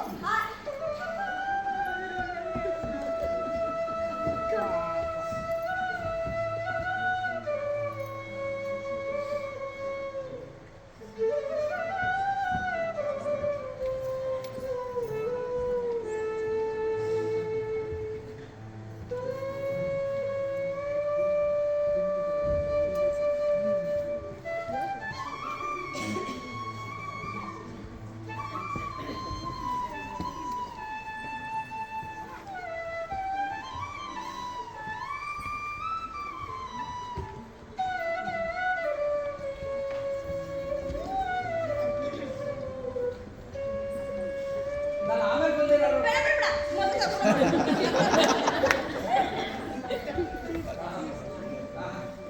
ಎಂತ ಭಾವ ಪರವಶತೆ ತುಂಬಿರುವ ದೃಶ್ಯ. ರಾಜೇಶ್, ನಿನ್ನ ತಾಯಿನ ಬಿಟ್ಬರೋದು ಇಷ್ಟಷ್ಟು ಆದ್ರೆ ಬರಬೇಡ. ಏನ್ ಗೊತ್ತು ಹೆಣ್ಮಕ್ಳಿಗೆ ಅಮ್ಮ ಅಂದ್ರೆ ಏನು ಅಂತ. ದೇವರು ತಾನೆಲ್ಲ ಕಡೆ ಇರಕ್ಕಾಗೋದಿಲ್ಲ ಅಂತ ತಾಯಿ ಸೃಷ್ಟಿ ಮಾಡ್ದ ಗೊತ್ತಾ. ಓ, ಮತ್ತೆ ಎಲ್ಲಾ ಗಂಡಸರಿಗೂ ಶಿಕ್ಷೆ ಕೊಡಕ್ ಆಗಲ್ಲ ಅಂತ ಹೇಳ್ತೀನಿ ಸೃಷ್ಟಿ ಹೇಳಿದೆ. ಹೋಗ್ಬಿಟ್ಟು ವಾಸ ಬಂದಲ್ಲಿ ಹೇಳಿ ಮಕ್ಕಳು ಕರ್ಕೊಂಡು ನಾಳೆ ಬನ್ನಿ. ಹೋಗ್ಬರ್ತೇವೆ. ನಾಳೆ ಬೆಳಗ್ಗೆ ಬನ್ನಿ.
ಈ ತೇಜಸ್ವಿನು ಈ ಕರ್ವಾಲೋದಲ್ಲಿ ಬರೋ ಆರೋ ಓದಿದ್ರ ಎಲ್ಲೋ ಕಾಣಿಸ್ಕೊಂಡು ಮಾಯ ಆಗ್ಬಿಟ್ಟ.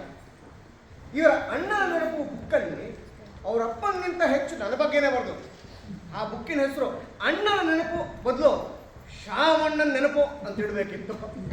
ಆದರೂ ನಾನು ಹುಡುಕೊಂಡು ಬಂದಾಗ ಮಾತ್ರ ಕೈಗೆ ಸಿಗೋದಿಲ್ಲ. ಅಲ್ಲ, ಬುಕ್ಕಲ್ಲಿ ಏನೇ ಬರೆದಿರಲಿ, ಆದರೆ ನಾನು ಬರ್ತಾ ಇದ್ದೀನಿ ಅಂದರೆ ನಾಡಿಗಾಗಿ ಈ ಸಮಾಜಕ್ಕಾಗಿ ಏನೋ ಒಳ್ಳೆಯದನ್ನು ಮಾಡೋ ಯೋಚನೆ ಹಾಕ್ಕೊಂಡೇ ಬಂದಿರ್ತೀನಿ ಅಂತ ಗೊತ್ತಿರಲ್ಲ. ಮತ್ತು ಈಗ ಹೇಳದೆ ಕೇಳದೆ ಹೊರಟು ನಾನು ತೇಜಸ್ವಿ ನಂಜುಂಡಸ್ವಾಮಿ ಎಲ್ಲ ಬಾರ್ನ್ ಫೈಟರ್ಸ್, ಸಾಮಾಜಿಕ ಹೋರಾಟಗಾರರು.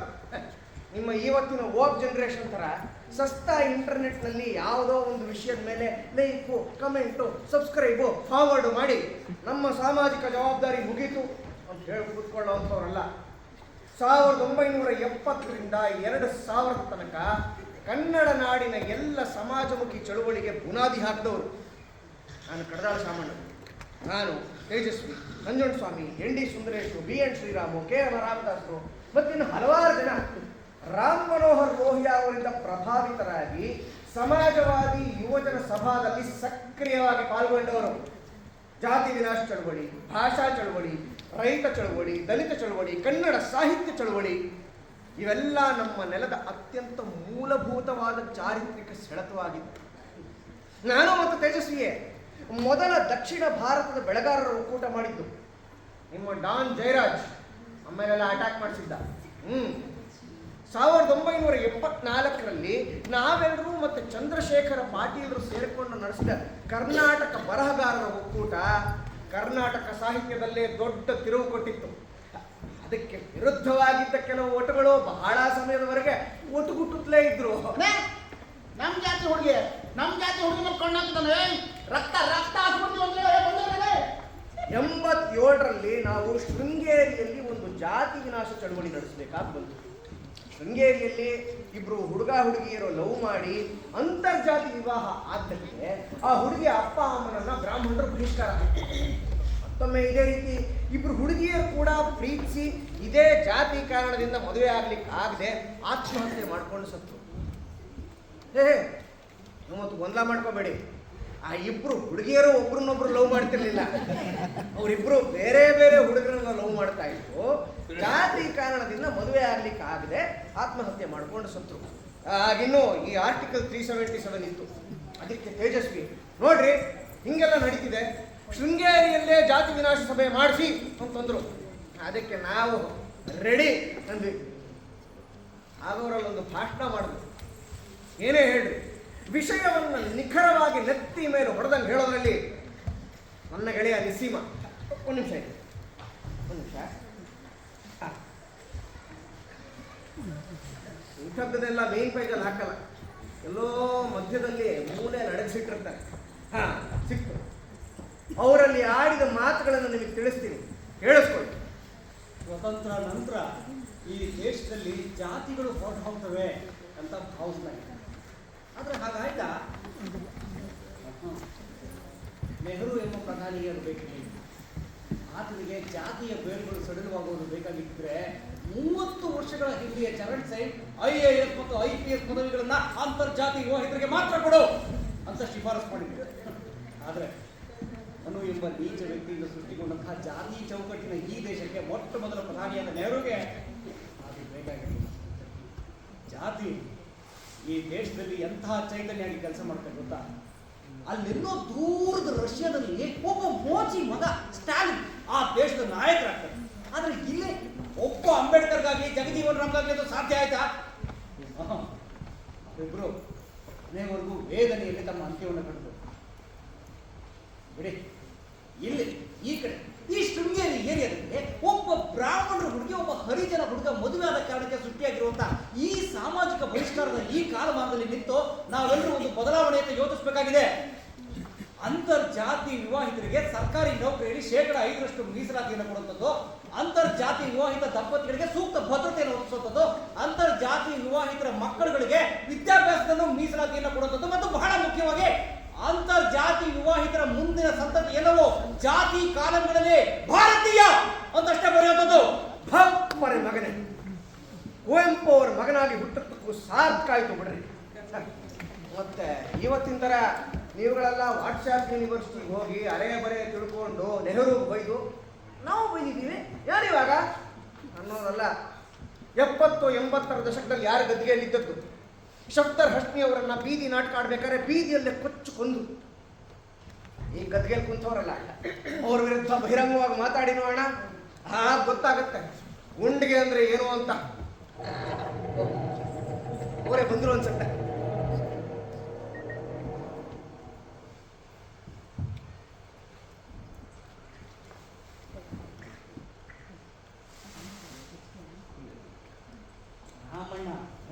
ನಾನೇ ನೀವೇನು ಇಲ್ಲಿ ಅಲ್ಲ ರೀ, ನನಗಿಲ್ಲಿಗೆ ಬರಕ್ಕೆ ಹೇಳ್ಬಿಟ್ಟು ನೀವೇ ಮನೆಗಿಲ್ಲ ಅಂತಂದ್ರೆ ಏನ್ರಿ ಅರ್ಥ? ನಿಮಗೆ ನಾಳೆ ಬರೋಕೆ ಹೇಳಿದ್ದ ನಾವು. ಇವತ್ತು ಗುರುವಾರ, ಇವತ್ತು ಯಾವುದು? ಸಾರಿ ಕಣ್ರಿ ಶ್ರಮಣ, ಅದು ಕಿರುಗೂರಿನ ಗೈಯಾಳಿಗಳು ಅಂತ ಹೇಳಿ ಒಂದು ಕಥಾ ಸಂಕಲನ ಬರೀತಾ ಇದ್ವಿ. ಅದಕ್ಕೆ ಕಥೆಗಳನ್ನ ಯೋಚನೆ ಮಾಡಿ, ಪಾತ್ರಗಳನ್ನ ಯೋಚನೆ ಮಾಡಿ 2 ದಿವಸದಿಂದ ಸರಿಯಾಗಿ ನಿದ್ರನೇ ಇಲ್ಲ. ರಾಜೇಶ್ ಬೇರೆ ರೇ ಬನ್ರಿ ಸಂತೆಗೆ ಹೋಗಿ ಬರೋಣ ಅಂತಂದ. ಅಲ್ಲಿಗೆ ಹೋಗಿ ಬರೋಷ್ಟರಲ್ಲಿ ಎಲ್ಲ ಮರ್ತೇ ಹೋಯ್ತು. ಸರಿ, ಎಲ್ಲಿ ರಾಜೇಶ್ ಅವರು ಒಳಗೆ ಹೋದ್ರಲ್ಲ. ಒಳಗೆ ಹೋದ್ರ? ಎಲ್ರಿ? ಆವಾಗಲಿಂದ ನಾನು ಇಲ್ಲೇ ಕೂತಿದ್ದೀನಿ. ನಿಮ್ಮ ಮನೆ ಒಳಗೆ ಹೋಗೋಕೆ ಬೇರೆ ಬಾಗಿದ್ಯಾ? ನೀವೊಂದು ನಾನು ಬಂದೆ, ಬಂದು ಅಲ್ಲಿ ಸ್ಕೂಟರ್ ನಿಲ್ಲಿಸಿ ತಲೆ ತಗ್ಸಿ ಏನೋ ಯೋಚನೆ ಮಾಡ್ಕೊಂಡು ಬರ್ತಾ ಇದ್ದೆ. ಆಮೇಲೆ ತಲೆ ಹಾಕೊಂಡ್ರೆ ಅಲ್ಲಿ ಇರ್ಲಿಲ್ಲ. ಮನೆ ಒಳಗೆ ಹೋಗ್ಬೇಕಲ್ವಾ? ರಾಜೇಶ್ವರಿ ಅವರು ನಿಮ್ ಜೊತೆ ಗಾಡಿ ಮೇಲೆ ಬಂದ್ರ? ನೋಡ್ರಿ ತೇಜಸ್ವಿ, ಏನು ಎಲ್ಲ ಆರಾಮಾಗಿದ್ಯಾ ಅಥವಾ ಸಂಶೋಧನೆ ಏನಾದ್ರು ಆಗ್ತಾ ಇದೆಯಾ? ಶಾಮಣ್ಣ ಅಲ್ಲ ರೀ, ರಸ್ತೆ ತಿರುವಿನಿಂದ ನೀವು ಸ್ಕೂಟರ್ ಮೇಲೆ ಬರ್ತಾ ಇರೋದು ನನಗೆ ಕಾಣಿಸ್ತಾ ಇತ್ತು. ಸರಿ, ಗಾಡಿ ಮೇಲೆ ನೀವು ಒಬ್ಬರೇ ಇದ್ದೀರಿ, ರಾಜೇಶ್ವರಿ ಅವರು ಇರ್ಲಿಲ್ಲ. ಇರ್ರಿ ಒಂದ್ ನಿಮಿಷ ರೀ ಶಾಮಣ್ಣ, ನಾನು ರಾಜೇಶ್ ಇಬ್ರು ಸಂತೆಗೆ ಹೋದ್ವಾ, ಹಾ. ಅವಳು ಬ್ಯಾಗ್ ಎಲ್ಲ ಕೊಟ್ಟು ಹಾ. ನಾನು ಅದನ್ನ ತಗೊಂಡು ಸ್ಕೂಟರ್ ಮೇಲೆ ಇಟ್ಕೊಂಡು ರಾಜೇಶ್ ಬೇಗ ಗಾಡಿ ಬಂತು. ಕೃಷ್ಣೇಗೌಡರು ಅನ್ನೋದು ಒಂದು ಒಳ್ಳೆ ದೃಶ್ಯ ಬಂದಿದೆ. ಮನೆಗೆ ಹೋದ ತಕ್ಷಣ ಬರೀಬೇಕು 10 ಗಾಡಿ ಅಂತ ಅವಳು ಕೂರ್ಸ್ಕೊಂಡು ಇಬ್ರು ಮಾತಾಡ್ತಾ ಸ್ಕೂಟರ್ ತಗೊಂಡು ಈಗ ಮನೆ ಕಡೆ ಬಂದಿದೆ, ಒಳಗೆ ಹೋಗ್ಬೇಕು ಅಂತ ಕಣ್ಣು ನೋಡು. ಶಮಣ ಶಮಣ ನನ್ನ ಹೆಂಡತಿ ಸಂತಲೇ ಬಿಟ್ಬಿಟ್ಟೆ ಕಣ್ರಿ. ಅಲ್ಲ ರೀ, ನನ್ನ ಗೆಳೆಯ ಬಂಗಾರಕ್ಕಿಂತ 10 ಪಟ್ಟು ಹೆಚ್ಚು ಅಂತ ಹೆಂಗ್ ಪುಂಗ್ಲಿಗಿಂತ ಜೋರಾಗಿ ಕುಂತಿದ್ದಲ್ರಿ. ಅಲ್ಲ ರೀ, ಇಷ್ಟು ಬುದ್ಧಿವಂತರಾಗಿಕೊಂಡು ಹೆಂಗ್ರಿ ಹಿಂಗೆ ನೀವು? ನಾವು ಹಂಗೆ ಈಗೇನು ಬನ್ನಿ ಮೊದಲು ನನ್ನ ಹೆಂಡತಿನ ಕರ್ಕೊಂಬರೋಣ. ಅಲ್ಲ ನನ್ನ ಹೆಂಡತಿನ ಕರ್ಕೊಂಬರಕ್ಕೆ ನಾನು ಒಬ್ಬನೇ ಹೋಗ್ಬೋದು, ನನಗೇನು ಭಯ ಇಲ್ಲ.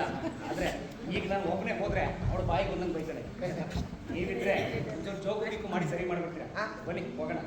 ಒಂದ್ ನಿಮಿಷ, ಏನ್ರಿ ಇವಾಗ ಇಬ್ರು ಸ್ಕೂಟ್ರಲ್ಲಿ ಹೋಗ್ತೀವಿ, ವಾಪಸ್ ಬರೋವಾಗ ರಾಜೇಶ್ವರಿ ಅವರು ಇರ್ತಾರೆ. ಹೌದು, ಆಗ ನಾನೇ ವಾಪಸ್ ಬರ್ತೀನಿ. ಟ್ರಿಪ್ ಮಾಡ್ಕೊಂಡ್ ಬರೋಣ. ನಿಮ್ಗೆ ಯಾಕೆ ಕರ್ಕೊಂಬರ್ಬೇಕಲ್ಲ? ಏಯ್ ಬನ್ರಿ. ಅಲ್ಲ, ಆ ಸ್ಕೂಟ್ರಲ್ಲಿ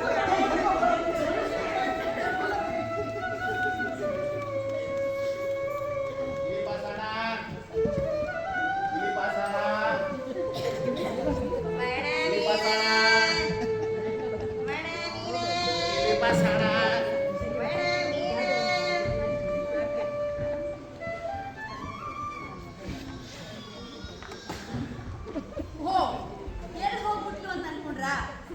ಏನ್ ಮಾಡ್ಲಿ, ನನ್ನ ಗಂಡ ನನ್ನನ್ನ ಬಿಟ್ಟು ಹೊರಟೋಗ್ಬಿಟ್ರು ನೋಡಿ. ನಾನು ನನ್ನ ಮನೆಯಿಂದ ನಮ್ಮ ಮನೆಗೆ ಬಂದ ಮೇಲೆ ನಾವಿಬ್ರು ಮದುವೆ ಆಗ್ಲೇಬೇಕು ಅಂತ ಆಯ್ತು. ರಾಜೇಶ್, ಈ ಮದುವೆ ಎಲ್ಲ ಒಂದು ರಿಚುವಲ್ಸ್. ಗಂಡು ಹೆಣ್ಣು ಇಷ್ಟಪಟ್ಟು ಒಟ್ಟಿಗೆ ಇದ್ರೆ ಅದೇ ದಾಂಪತ್ಯ ಅಂತ ತೇಜಸ್ವಿ ನಂಬಿದ್ರು ಕೂಡ, ರಾಜೇಶ್, ಈ ಜನಗಳ ಬಾಯಿ ಮುಚ್ಚಕ್ಕೆ ಮದುವೆ ಆಗೋಣ. ಆದ್ರೆ ಗೌಜಿ ಗದ್ದ ಎಲ್ಲ ಇರಬಾರ್ದು, ಪುರೋಹಿತರಂದ್ರೂ ಇರಲೇಬಾರ್ದು ಅನ್ನೋದು ಅವ್ರ ಆಸೆ ಆಗಿತ್ತು. ಕುವೆಂಪು ಅವ್ರಿಗೆ ನನ್ನ ಬಗ್ಗೆ ಮೊದಲೇ ಹೇಳಿದ್ರು. ನಾವು ಚಿತ್ರಕೂಟ ತೋಟ ಮಾಡಿದಾಗ ಅವ್ರನ್ನ ಕರೆಸಿ ನನ್ನನ್ನು ಭೇಟಿ ಕೂಡ ಮಾಡಿಸಿದ್ರು. ನಾನು ಭಯದಿಂದಲೇ ಅವ್ರ ಕಾಲು ಮುಟ್ಟಿ ನಮಸ್ಕರಿಸಿದೆ. ಅವರು ತೇಜಸ್ವಿ ಕಡೆ ತಿರುಗಿ, ಇವಳ ಮೇಲೆಲ್ಲ ರೇಗೋದು ಗೀಗೋದು ಮಾಡಿದ್ರೆ ಸರಿ ಇರಲ್ಲ ಅಂತ ಹೇಳಿದರು.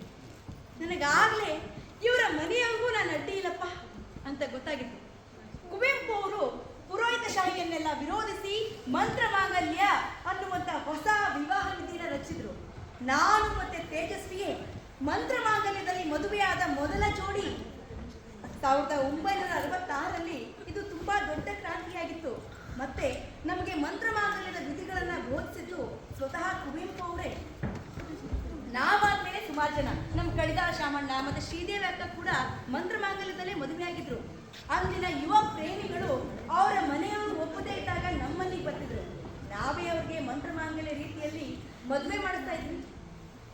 ಒಮ್ಮೆ ಮೂಡಿಗೆರೆಯ ಗೌಡ್ರ ಮದುವೆಗೆ ದಲಿತ ಸಂಘರ್ಷ ಸಮಿತಿಯ ಬಿ ಕೃಷ್ಣಪ್ಪರವರನ್ನ ಕರೆಸಿ ಮಂತ್ರ ಮಾಂಗಲ್ಯ ರೀತಿಯಲ್ಲಿ ಮದುವೆ ಮಾಡಿಸ್ತಾರೆ.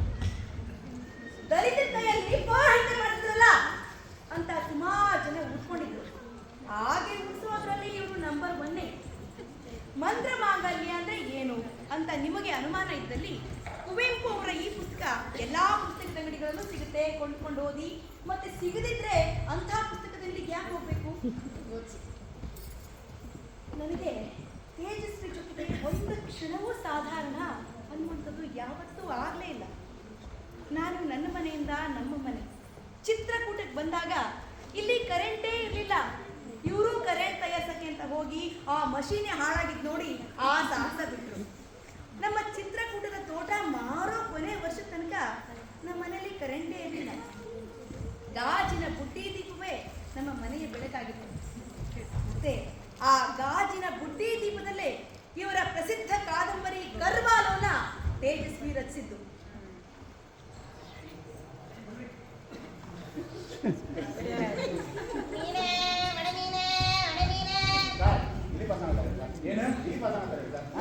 ಒಂದು 5 ನಿಮಿಷ ಇಲ್ಲೇ ಒಬ್ರು ಬೇಕಾಗಬಹುದು. ನೀವೊಂದು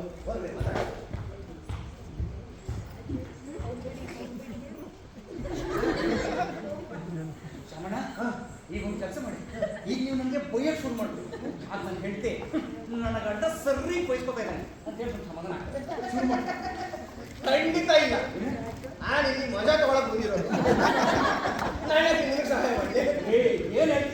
ಅಲ್ಲ ರೀ, ನಿಮ್ಮ ಬುಕ್ಕಲ್ಲಿ ನನ್ನ ಕಾಮಿಡಿ ಕ್ಯಾರೆಕ್ಟರ್ ಮಾಡಿಬಿಟ್ಟು ಭದ್ರಾವತಿ ಪೊಲೀಸ್ನವರು ನನ್ನ ನೋಡಿದ್ರೆ ತಲೆ ಮೇಲೆ ಕೈಡ್ಕೊತಾ ಇದ್ರು. ಬುಕ್ ಓದಿದ ಮೇಲೆ ಈಗೇನೋ ಹೊಸ ಗಂಟಲೆ ಪರಿಚಯ ಇರೋ ಫ್ರೆಂಡ್ಸ್ ತರ ಮಾತಾಡ್ತಿದ್ದಾರೆ. ತಮಗೆ ಸೇಡು ತೀರ್ಸ್ಕೊಳ್ಳಿಕ್ಕೂ ಇದೇ ಸಮಯ ಬೇಕಿತ್ತು. ಇದರಲ್ಲಿ ಸೇಡೇನಿದೆ ಸರ್.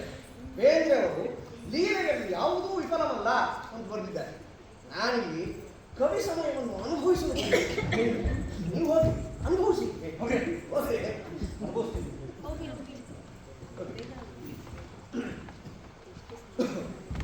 ಏನ್ ರಾಜೇಶ್ ನೀನು? ಅಲ್ಲ, ಗಾಡಿ ಹೋಗ್ತಾ ಇರ್ಬೇಕಾದ್ರೆ ಒಂದ್ಸಲ ಕೂಗ್ ಕರೆಯೋದಿಲ್ವಾ? ನಾನು ನೋಡ್ಲೇ ಇಲ್ಲ ನಿನ್ನ. ನಾನೇ ನಿಮ್ಮನ್ನು ಕರೀಲಿ? ಯಾರು ನೀವು? ಅಲ್ಲ ಸಾರಿ, ಅದು ನೀನು ವೇಟ್ ಕಡಿಮೆ ಮಾಡ್ಕೊಂಡು ತುಂಬಾ ಸಣ್ಣದಾಗ್ಬಿಟ್ಟಿದ್ಯಲ್ಲ, ಅದಕ್ಕೆ ಗಾಡಿ ಮೇಲೆ ಕೂತ್ರು ಕೂದಿಲ್ಲ ಅನ್ನೋ ತರ ಇರುತ್ತೆ. ಅದಕ್ಕೆ ಕೂತಿದ್ದ ಹೇಳ್ಕೊಂಡು ಹೋಗ್ಬಿಟ್ಟೆ. ಬಾ ಮನೆ ಹೋಗಿ.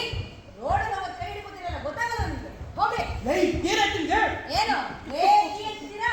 ನನ್ನ ಗಂಡ ಬಂದ್ರೆ ಸರಿ ಇರಲ್ಲ, ಹೋಗಿ ಇಲ್ಲಿಂದ. ನೋಡು ಈಗೆಲ್ಲ ಮಾತಾಡ್ತಾರೆ. ನಮ್ ದೇಶದಲ್ಲಿ ಹೆಣ್ಮಕ್ಳಿಗೆ ಸ್ವತಂತ್ರ ಇಲ್ಲ ಅನ್ಕೊಂಡಿದ್ದಾನೆ.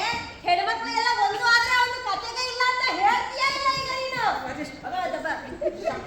ಶಮಣ ರೀ ನಿಂತ್ಕೊಂಡು ಅಲ್ಲಿ ನೋಡಿ ಏನಾಗ್ತಾ ಇದೆ. ಅಲ್ಲ ರೀ, ನೀವು ಅವರನ್ನ ಮರ್ತು ಹೋಗ್ಬಿಟ್ರಲ್ಲ, ಅದಕ್ಕೆ ಅವರು ನಿಮ್ಮನ್ನ ಮರ್ತಿರೋ ತರ ನಾಟಕ ಮಾಡ್ತಾ ಇದ್ದಾರೆ. ದಯವಿಟ್ಟು ಒಂದು ಕೆಲಸ ಮಾಡಿ, ಈ ಹೆಂಗು ನೀವು ಈ ಜೋಕು ಗೀಕು ಮಾಡಕ್ಕೆಲ್ಲ ಫೇಮಸ್ ಅಲ್ಲ, ಯಾವ್ದಾದ್ರು ಒಂದು ಜೋಕ್ ಹೇಳಿ ಅವ್ರು ಸ್ವಲ್ಪ ಸಮಾಧಾನ ಮಾಡಿ ಹೋಗ್ರಿ.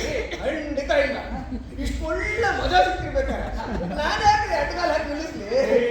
ಹೋಗಿ ಟ್ರಿಪ್ ಮಾಡಿಸ್ಕೊಂಡು ವಾಪಸ್ ಬೇರೆ ಹೋಗ್ಬೇಕಲ್ಲ.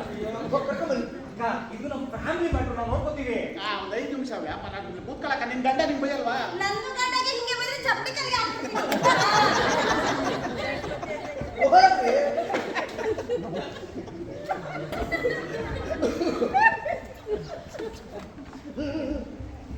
ಸರಿ ರಾಜೇಶ್, ತಪ್ಪಾಯ್ತು. ಅದು ನಾನು ಈ ಕಥೆ ಕಾದಂಬರಿ ಎಲ್ಲ ಬರೀತಾ ಇರ್ಬೇಕಾದ್ರೆ ಅದರಲ್ಲಿ ಎಷ್ಟು ಮುಳುಗಿರ್ತೀನಿ ನಿನಗೆ ಗೊತ್ತಲ್ವಾ? ಸುಮ್ಮನೆ ಗಲಾಟೆ ಬೇಡ, ಬಾ ಮನೆಗೆ ಹೊರಟ. ಏಯ್, ನನ್ನ ದಾಟ್ ಬಿಡಿ. ಏಯ್ ನೋಡು ರಾಜೇಶ್ ಬೇಡ. ಪರಿಸ್ಥಿತಿ ಗೊತ್ತಿರ್ತಾರೆ. ವಿಷಯ ಗೊತ್ತಾಯ್ತೇನ್ರಿ? ಏನು? ಬೆಳಗಾವಿ ಮೇಯರ್ ಹಾ. ವಿಜಯ್ ಮೋರೆ ಹಾ. ಬೆಳಗಾವಿಯನ್ನ ಮಹಾರಾಷ್ಟ್ರಕ್ಕೆ ಸೇರಿಸಬೇಕು ಅಂತ ಹೇಳಿದ್ದಾನೆ. ಏನು? ಅದಕ್ಕೆ ನಮ್ಮ ಕರ್ನಾಟಕ ರಕ್ಷಣಾ ವೇದಿಕೆಯವರು ಹೋಗಿ ಅವನ ಮುಖಕ್ಕೆ ಮಸಿ ಬರೆದಿದ್ದಾರೆ. ಆ?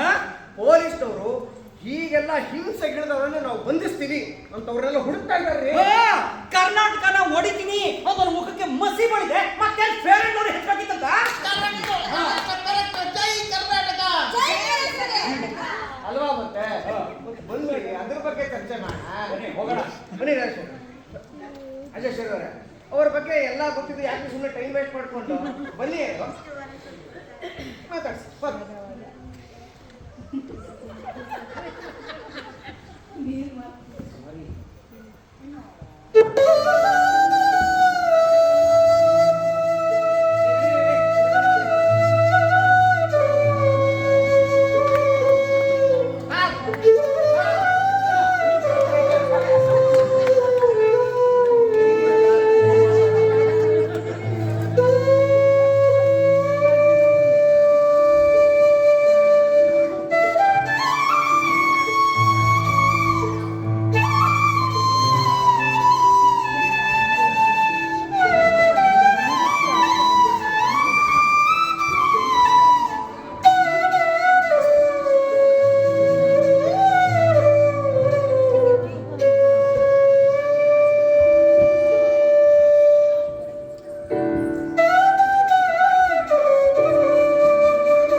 His book, Carvalho, is a huge hit in Japan. Oh. I am Zinku Haran. I read his books in Japanese and have been a huge fan. Oh, you read his book in Japanese? Yes, I just wanted to see him once. So I decided to come to Karnataka just to meet Mr. Tejasvi. But I didn't know his address. Then I remembered in the book there is a map of Mudigere. I got on bus from Badami and came to Mudigere. I went to the police station and asked for the address. They sent me in this direction. You took all this trouble just to meet him. Oh, no, it is nothing. Go ahead aside. I have no appointment. Oh, no. Please don't apologize. Oh, please come. Arigato gozaimasu. Please come. He will come back with our daughter. Please. I didn't know that his book was read in Japan. Oh, this translation has won many awards. You are truly lucky. If he was a Japanese and if he had written all his books in our language directly, he would have been celebrated like Kurosawa, Yasunari Kawabata. Which artist, after achieving so much success, lives amidst a forest as a farmer? He is either a saint or a madman. So, which one is he? I need to figure out, huh? But why did you choose this life? I just love him.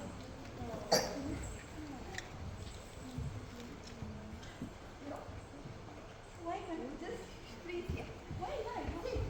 Let me capture his strength and weakness. True love. My serious world.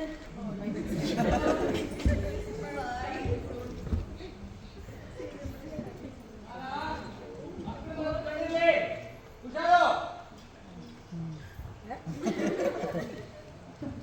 ಏನೇ photo ತೆಗೆಸ್ಕೊಳ್ಳೋಕೆ ಯಾರೋ ಚೀನಾದವ್ರನ್ನ ಕರೆಸ್ಕೊಡ್ತೀಯ? ಅವರು ಜಪಾನಿಂದ ಬಂದಿದ್ದಾರೆ. ಈ ಪುಸ್ತಕ ಕರ್ವಾಲೋ ಪುಸ್ತಕವನ್ನ ಓದಿ. ಓ. ಅವ್ರ ಹೆಸರು ಜಿಂಕೋ ಅರಾಲ ಅಂತ. ಓಹೋ ಹಾ ಕಾಕಾ ರಾಮಸುತ. No. I know only few words like konnichiwa, mushi, arigato gozaimasu. Hajimemashite, Mr. Tejasvi. Nice to meet you. Thanks. Please come inside. Come. Please come. This is our village type of home, not much facilities. What's your name, you said? ಕಿಯುಕೋ ಇನೋ ಉಯೆ ಅನ್ನುವ ಅರ್ಥಶಾಸ್ತ್ರಜ್ಞರೊಬ್ಬರು ಭಾರತಕ್ಕೆ ಬಂದಾಗ ಕರ್ನಾಟಕಕ್ಕೆ ಮನಸ್ಸು ಹೊತ್ತು ಕನ್ನಡ ಕಲ್ತವರು ಕರ್ವಾಲೋ ಪುಸ್ತಕವನ್ನು ಓದಿ ಅದರಿಂದ ತುಂಬ ಪ್ರಭಾವಿತರಾಗಿ ಅದನ್ನು ಜಪಾನಿ ಭಾಷೆಗೆ ತರ್ಜುಮೆ ಮಾಡಿದರು. ಆಗ ಚಿಂಕೋ ಅಂತ ಅಭಿಮಾನಿಗಳು ಆ ದೇಶದಿಂದ ಇವರನ್ನು ಹುಡ್ಕೊಂಡು ಬಂದಿದ್ರು. ನಮ್ಮ ಚಿತ್ರಕೂಟದ ಕಾಡು ತುಂಬ ದೊಡ್ಡದಾಯಿತು ಮತ್ತು ಬರೀ ಆಸ್ತಿ ಸಲುವಾಗಿ ಇಷ್ಟು ದೊಡ್ಡ ಜಾಗ ಯಾಕೆ, ನಮಗದನ್ನ ನೋಡ್ಕೊಳ್ಳೋದು ಕಷ್ಟ ಆಗ್ತಿತ್ತು. ನಮಗೆ ಇಬ್ಬರು ಹೆಣ್ಮಕ್ಳು ಹುಟ್ಟಿದ್ರು ರೀ, ಸುಷ್ಮಿತಾ ಮತ್ತು ಈಶಾನ್ಯ ಅಂತ. ಇಬ್ಬರನ್ನು ಹಠಕ್ಕೆ ಬಿದ್ದವರಾಗಿ ಕನ್ನಡ ಮಾಧ್ಯಮ ಶಾಲೆಯಲ್ಲೇ ಓದಿದ್ವಿ. ಇಬ್ಬರು ಇಂಜಿನಿಯರಿಂಗ್ ಮುಗಿಸಿ ಅವರೇ ಪ್ರೀತಿಸಿ ಒಪ್ಪಿದವರನ್ನ ಮದುವೆ ಆದರು. ಸುಷ್ಮಿತಾ ದೀಪಕ್ ಶಣೆ ಅವ್ರನ್ನ, ಈಶಾನ್ಯ ಜ್ಞಾನೇಶನ್ ಅವ್ರನ್ನ ಮದುವೆ ಆದರು. ಇಬ್ಬರಿಗೂ ಮಂತ್ರಮಾಂಗಲ್ಯ ರೀತಿಯಲ್ಲೇ ಮದುವೆ ಮಾಡಿಸಿದ್ವಿ. ಅಯ್ಯೋ ನೋಡಿ, ಚಿತ್ರಕೂಟದ ಬಗ್ಗೆ ಮಾತಾಡ್ತಾ ಮಕ್ಕಳ ಮದುವೆಗೆ ಬಂದ್ಬಿಟ್ಟೆ. ನನಗೆ ತೇಜಸ್ವಿಯವ್ರ ಹಾಗೆ ಬರೆಯೋ ಅಭ್ಯಾಸ ಇಲ್ಲ ನೋಡಿ. ಅದಕ್ಕೆ ಎಲ್ಲ ಘಟನೆಗಳನ್ನು ಒಂದು ಕ್ರಮಬದ್ಧವಾಗಿ ಜೋಡಿಸೋಕ್ಕೆ ಸ್ವಲ್ಪ ಕಷ್ಟ ಆಗುತ್ತೆ. ಮಾತಿನ ಬರದಲ್ಲಿ ಬಂದಾಗ ಹೇಳ್ತಾ ಇದ್ದೀನಿ, ನಮ್ಮ ಚಿತ್ರಕೂಟದ ಕಾಡು ದೊಡ್ಡದಾಯಿತು ಅಂತ ಅದನ್ನು ಮಾರಿ ಈ ಕಡೆ ಮೂಡಿಗೆರೆಗೆ ಬಂದು ಒಂದು ಪುಟ್ಟ ತೋಟ ತಗೊಂಡ್ವಿ, ಮನೆ ಕಟ್ಟಿದ್ವಿ. ಅದಕ್ಕೆ ನಿರುತ್ತರ ಅಂತ ಹೆಸರು ಕೊಟ್ವಿ. ತೇಜಸ್ವಿಗೆ ರೈತರ ಹಾಗೆ ಬದುಕ್ತಾ ರೈತರ ಕಷ್ಟ ಬಹಳ ಕಾಡಕ್ಕೆ ಶುರುವಾಯಿತು. ಅದಕ್ಕೋಸ್ಕರ ಅವರು ಕಳ್ಳ ಶಾಮಣ್ಣ ನಂಜುಸ್ವಾಮಿ ತುಂಬ ಹೋರಾಟ ಮಾಡಿದರು. ಸಣ್ಣ ಬೆಳೆಗಾರರ ಕಷ್ಟಕ್ಕೆ ಸ್ಪಂದಿಸಲಿಕ್ಕೆ ಅಂತ ಸರ್ಕಾರ ಕಾಫಿ ಮಂಡಳಿಯನ್ನು ಸ್ಥಾಪಿಸಿದ್ರು. ಈ ಕಾಫಿ ಮಂಡಳಿ ಸಣ್ಣ ಬೆಳೆಗಾರರಿಂದ ಕರೆಸಿ ಅವ್ರಿಗೊಂದು ಬೆಲೆ ನಿಗದಿ ಮಾಡ್ತಾ ಕೊಟ್ಟಿತ್ತು.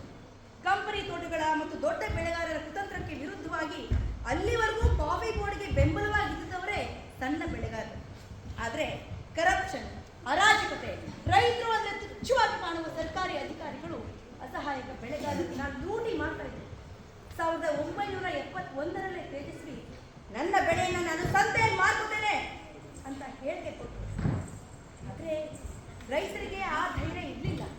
ಅದಾದ್ಮೇಲೆ 1993 ತನಕ ಪ್ರತಿ ಬೆಳೆಗಾರರ ಜೊತೆಗೆ ಮಾತಾಡಿ, ಪತ್ರಿಕೆಗಳಲ್ಲಿ ಬರೆದು, ಅರಿವು ಮೂಡಿಸಿ, ಸಭೆ ನಡೆಸಿ, ಚಳುವಳಿ ನಡೆಸಿ, ದಕ್ಷಿಣ ಭಾರತದ ಬೆಳೆಗಾರರ ಒಕ್ಕೂಟವನ್ನು ಸ್ಥಾಪಿಸಿ ಕೊನೆಗೂ ಮುಕ್ತ ಮಾರುಕಟ್ಟೆಯಲ್ಲಿ ಕಾಫಿ ಬೀಜವನ್ನು ಮಾರಿದ್ರು. ಒಂದು ಮೂಟೆ ಕಾಫಿ ಬೀಜಕ್ಕೆ 700 ರೂಪಾಯಿ ಕೊಟ್ಟಿದ್ರು. ಮುಕ್ತ ಮಾರುಕಟ್ಟೆ ಆಗ್ತಿದ್ದಂತೆ ಒಂದು ಮೂಟೆ ಕಾಫಿ ಬೀಜ 7,000 ಕೊಟ್ಟು, ರೀ ಅವನೊಬ್ಬ ಹುಚ್ಚಾರಿ, ಅವನಿಂದ ಹೋಗ್ಬೇಡಿ ಅಂತ ಕಾಫಿ ಪ್ಲಾಂಟರ್ ಒಬ್ರು ಹೇಳ್ತಿದ್ರಂತೆ. ಮುಕ್ತ ಮಾರುಕಟ್ಟೆ ಆಗ್ತಿದ್ದಂತೆ ಅದೇ ಮಹಾಶಯರು ಬೆಂಜ್ ಕಾರ ನೋಡೋದಕ್ಕೆ ಶಕ್ಯ. ಶ್ರೀ ರಮೇಶ್ ಅವರು ಹೇಳ್ತಿದ್ರು, ಮಾಗುಂಡಿಯಲ್ಲಿ ಟೀ ಶಾಪಿನ ಮಾಪಿಳ್ಳಿ ಒಬ್ಬ ಯಾರೋ ಕುವೆಂಪುರ್ ಮಗ ಅಂತೆ ಇದನ್ನೆಲ್ಲ ಮಾಡಿದ್ದು ಅಂತ ಹೇಳ್ತಿದ್ದಂತೆ. ಒಂದು ಕಾಡೊಳಗಿದ್ದೇ ಇಷ್ಟೆಲ್ಲ ಬದಲಾವಣೆ ತರಬಹುದು ಅಂತ ತೋರಿಸಿಕೊಟ್ಟ ನನ್ನ ತೇಜಸ್ವಿ ಬಗ್ಗೆ ನನಗೆ ಎಷ್ಟು ಹೆಮ್ಮೆ ಇತ್ತು ಅಂದ್ರೆ. ರಾಜೇಶ್, ಈ ಕಂಪ್ಯೂಟರ್ ಪ್ರೋಗ್ರಾಮಿಂಗ್ ಎಲ್ಲ ನೀನು ಕಲಿಬೋದಲ್ವಾ? ಕನ್ನಡಕ್ಕೆ ಫ್ರೀ ಸೋರ್ಸ್ ಕೋಡ್ ಮಾಡಬೇಕು ಅಂತ ನಾನು ಹಗಲು ರಾತ್ರಿ ಕಷ್ಟಪಡ್ತಾ ಇದ್ದೀನಿ. ನೀನು ಕಲಿತ ಸಹಾಯ ಆಗಲ್ಲ, ಎಲ್ಲ ಶಾಮಣ ಆಡ್ದಂಗೆ ಆಡ್ತೀರ. ಯೂನಿಕೋಡ್ ಇದೆ, ಕನ್ನಡ ತಂತ್ರಾಂಶ ಅಭಿವೃದ್ಧಿಗೆ ತುಂಬಾ ತೊಂದರೆ ಆಗ್ತಿದೆ. ನಿಜು, ಏನು ಇನ್ಮೇಲೆ ಕಂಟ್ರೋಲ್ ಮಾಡ್ಕೊಳಕ್ ಆಗದೆ ಇರೋಷ್ಟು ಪ್ರೀತಿ ಉಗ್ತಾ ಇರತ್ತೆ ಗೊತ್ತಾ? ಹೌದಾ? ಹಾ, ಆದ್ರೆ ಕರೆಕ್ಟ್ ಆಗಿ ಅದೇ ಸಮಯಕ್ಕೆ ಇಂಥದ್ದೇನೋ ಹೇಳತ್ತೆ ಬಾಯಿ ತೆಗ್ದಿರಾ. ಆದ್ರೆ ರಾಜೇಶ್, ಎಲ್ಲರೂ ಸೇರಿ ನನ್ನ ಕನ್ನಡನ ಸಾಯಿಸ್ತಿದ್ದಾರೆ. ನಾನ ಸಾಯ್ತಿರೋದು? ಯಾಕೆ ನೆತ್ರಿ ಶಾಮಣ್ಣ? ಶ್ರೀದೇವಕ್ಕ ಅವ್ರ ನಿಮ್ಮ ಮೇಲೆ ಬೇಕಾ?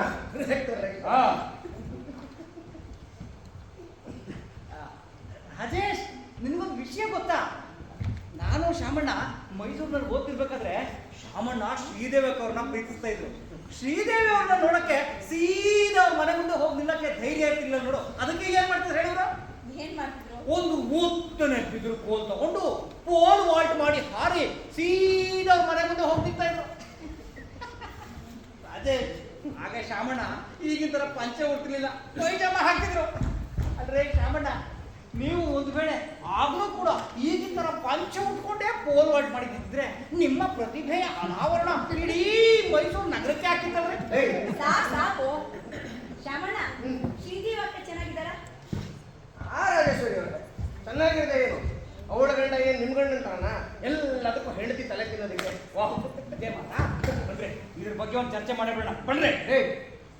ಮುಖ್ಯಮಂತ್ರಿಗಳು ನನ್ನ ದಸರಾ ಉತ್ಸವದ ಉದ್ಘಾಟನೆ ಮಾಡೋದಕ್ಕೆ ಅಂತ ಕರೆದ್ರು. ನಾನು ಅದಕ್ಕೆ ರೈತರ ಆತ್ಮಹತ್ಯೆ ಮಾಡಿಕೊಂಡು ಸಾಯ್ತಾ ಇರೋ ಈ ಸಂದರ್ಭದಲ್ಲಿ ನೀವು ಈ ಉತ್ಸವ ಮಾಡ್ತಿರೋದೇ ಅಪರಾಧ, ನಾ ಒಲ್ಲೆ ಅಂದೆ. ಅದು ನನ್ನ ಬದ್ಧತೆ ವರ್ಚಸ್ಸು. ಅಲ್ಲ ರೀ, ನನ್ನ ಬಗ್ಗೆ ಎಷ್ಟು ಕಾಮಿಡಿ ಮಾಡಿದ್ದೀರಿ ನೀವು. ನಾನು ಒಂದ್ಸಲ ನಿಮ್ಮ ಬಗ್ಗೆ ಕಾಮಿಡಿ ಮಾಡಿದ್ದೀರಾ? ಅಯ್ಯಯ್ಯ, ಹೋಗ್ಲಿ ಬಿಡ್ರಿ. ಅದಕ್ಕೆ ಯಾಕೆ ಯಾವಾಗ ನೋಡಿದ್ರು ಕಾಮಿಡಿ ಮಾಡಿದ್ದೀರಾ ಅಂತ ಒಳ್ಳೆ ಟಿಕೆಟ್ ಸಿಗಿದ್ರೆ ಮುದಿ ರಾಜಕಾರಣಿಗರ ಆಡ್ತೀರಿ. ಅಲ್ರಿ, ನಾನು ಸತ್ತು ಮೇಲಾದ್ರು ನಾನು ಅವ್ರಿಗೆ ಹೆಂಗೆಲ್ಲ ತೊಂದರೆ ಕೊಡ್ತಾ ಇದೆ ಅಂತ ನೆನ್ಪಿಟ್ಕೊಳಕಾದ್ರು ಒಂದು ಘಟನೆ ಬೇಡ ನಿಮ್ಗೆ? ಆ ಭಾಗ್ಯ ನಮಗೆಲ್ಲಿದೆ ಸ್ವಾಮಿ? ನನಗಿಂತ ಮುಂಚೆ ಏನ್ ಸಾಯ್ತೀರಿ ನೀವು? ಬೆಟ್ಸ, ನಾನೇ ಮೊದಲು ಸಾಯೋದು. ಹೀಗೆಲ್ಲ ಮಾತಾಡ್ಬೇಡ್ರಿ.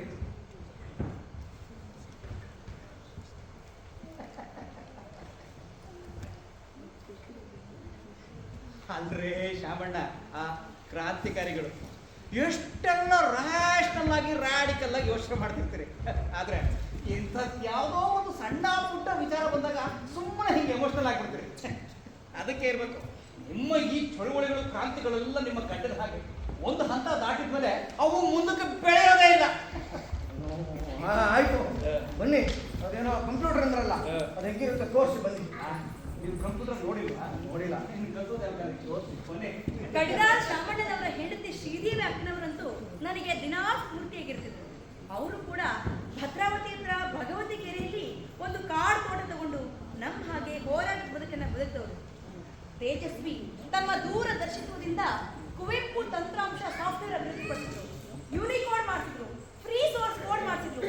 ಒಟ್ಟಾರೆ ನೀವಿವತ್ತು ಅಂತರ್ಜಾಲದಲ್ಲಿ ಸುಲಭವಾಗಿ ಕನ್ನಡವನ್ನ ಬಳಸುವ ಶಕ್ಯಕ್ಕೆ ನನ್ನ ತೇಜಸ್ವಿಯೇ ಮೂಲ ಕಾರಣ.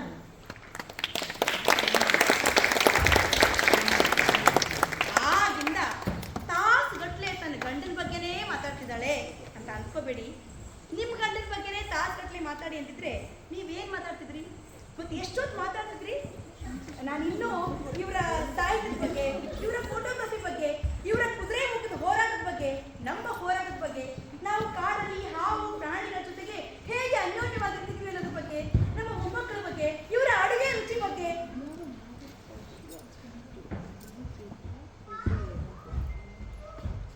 ಏನು ಹೇಳಲೇ ಇಲ್ಲ ನೋಡು. ಏಪ್ರಿಲ್ 5, 2007. ಏನೇ ಈಶಾನ್ಯ, ಮೊಮ್ಮಗಳು ವಿಹಾ ಎಲ್ಲ ಮನೆಯಲ್ಲೇ ಇತ್ತು. ಬಿರಿಯಾನಿ ತಿಂದು ಮೂಳೆಗಳನ್ನ ಮನೆ ನಾಯಿ ಹಾಕಕ್ಕೆ ಅಂತ ಎದ್ದು ತೋಟದ ಹತ್ರ ಹೋದ್ರು.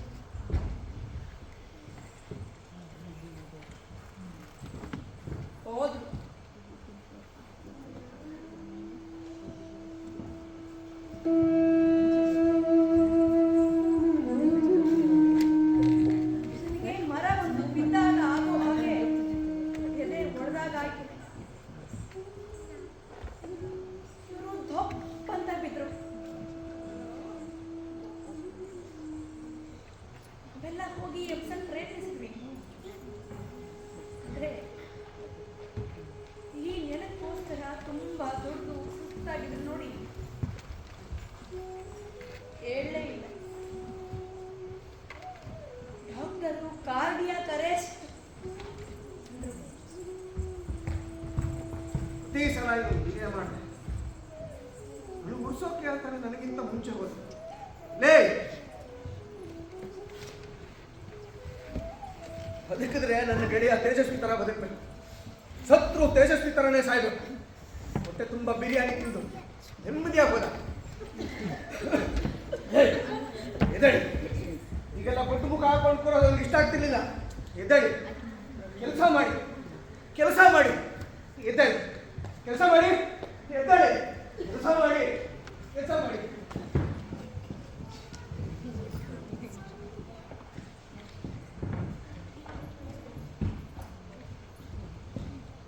ನಿಮಗೆ ಮಾರ ಗೊತ್ತಿರ್ಬೇಕಲ್ಲ, ಪರಿಸರದ ಕತೆ ಓದೋರ್ಗೆ ಮಾರ ಗೊತ್ತಿರ್ತಾನೆ. ನಮ್ಮ ಮಕ್ಕಳು ಮಾರನ್ನ ತುಂಬಾ ಹಚ್ಕೊಂಡಿದ್ರು. ನಾವು ನಿರಂತರಕ್ಕೆ ಬಂದಾಗ ಮಾರ ನಮಗೋಸ್ಕರ ಒಂದು ಕರಿಬೇವಿನ ಸಸಿ ತಂದು ನೆಟ್ಟು ಹೋಗಿದ್ದ. ಅದು 25 ವರ್ಷ ತನಕ ಒಂದು ದೊಡ್ಡ ಮರವಾಗಿ ಬೆಳೀತು. ಒಮ್ಮೆ ಕುಂಭ ದ್ರೋಣದಂತ ಮಳೆ ಸುರಿದು ಮರ ನೆಲಕ್ಕೆ ಉದುರಿ ಬಿದ್ದು ಸತ್ತು. ಮರ ನೆಲಕ್ಕೆ ಬಿತ್ತಾದ್ರೂ ಅದರಿಂದ ಎಲೆಗಳು ಚಿಗುರ್ತಾನೇ ಇದೆ. ನಮ್ಮ ಮಾರ, ನನ್ನ ತೇಜಸ್ವಿ, ಕನ್ನಡ ತುಂಬಾ ಆಳಕ್ಕೆ ಬೇರ್ ಬಿಟ್ಟಿದ್ದಾರೆ. ಇನ್ನೂ ಮುಗೀತು ಅಂತಿದ್ದ ಹಾಗೆ ಮತ್ತೆ ಮತ್ತೆ ಚಿಗುರ್ತಾನೇ ಇರ್ತಾರೆ.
ಸಡಗ ಮಾತುಗಳು ಮೆಕ್ಕವೇ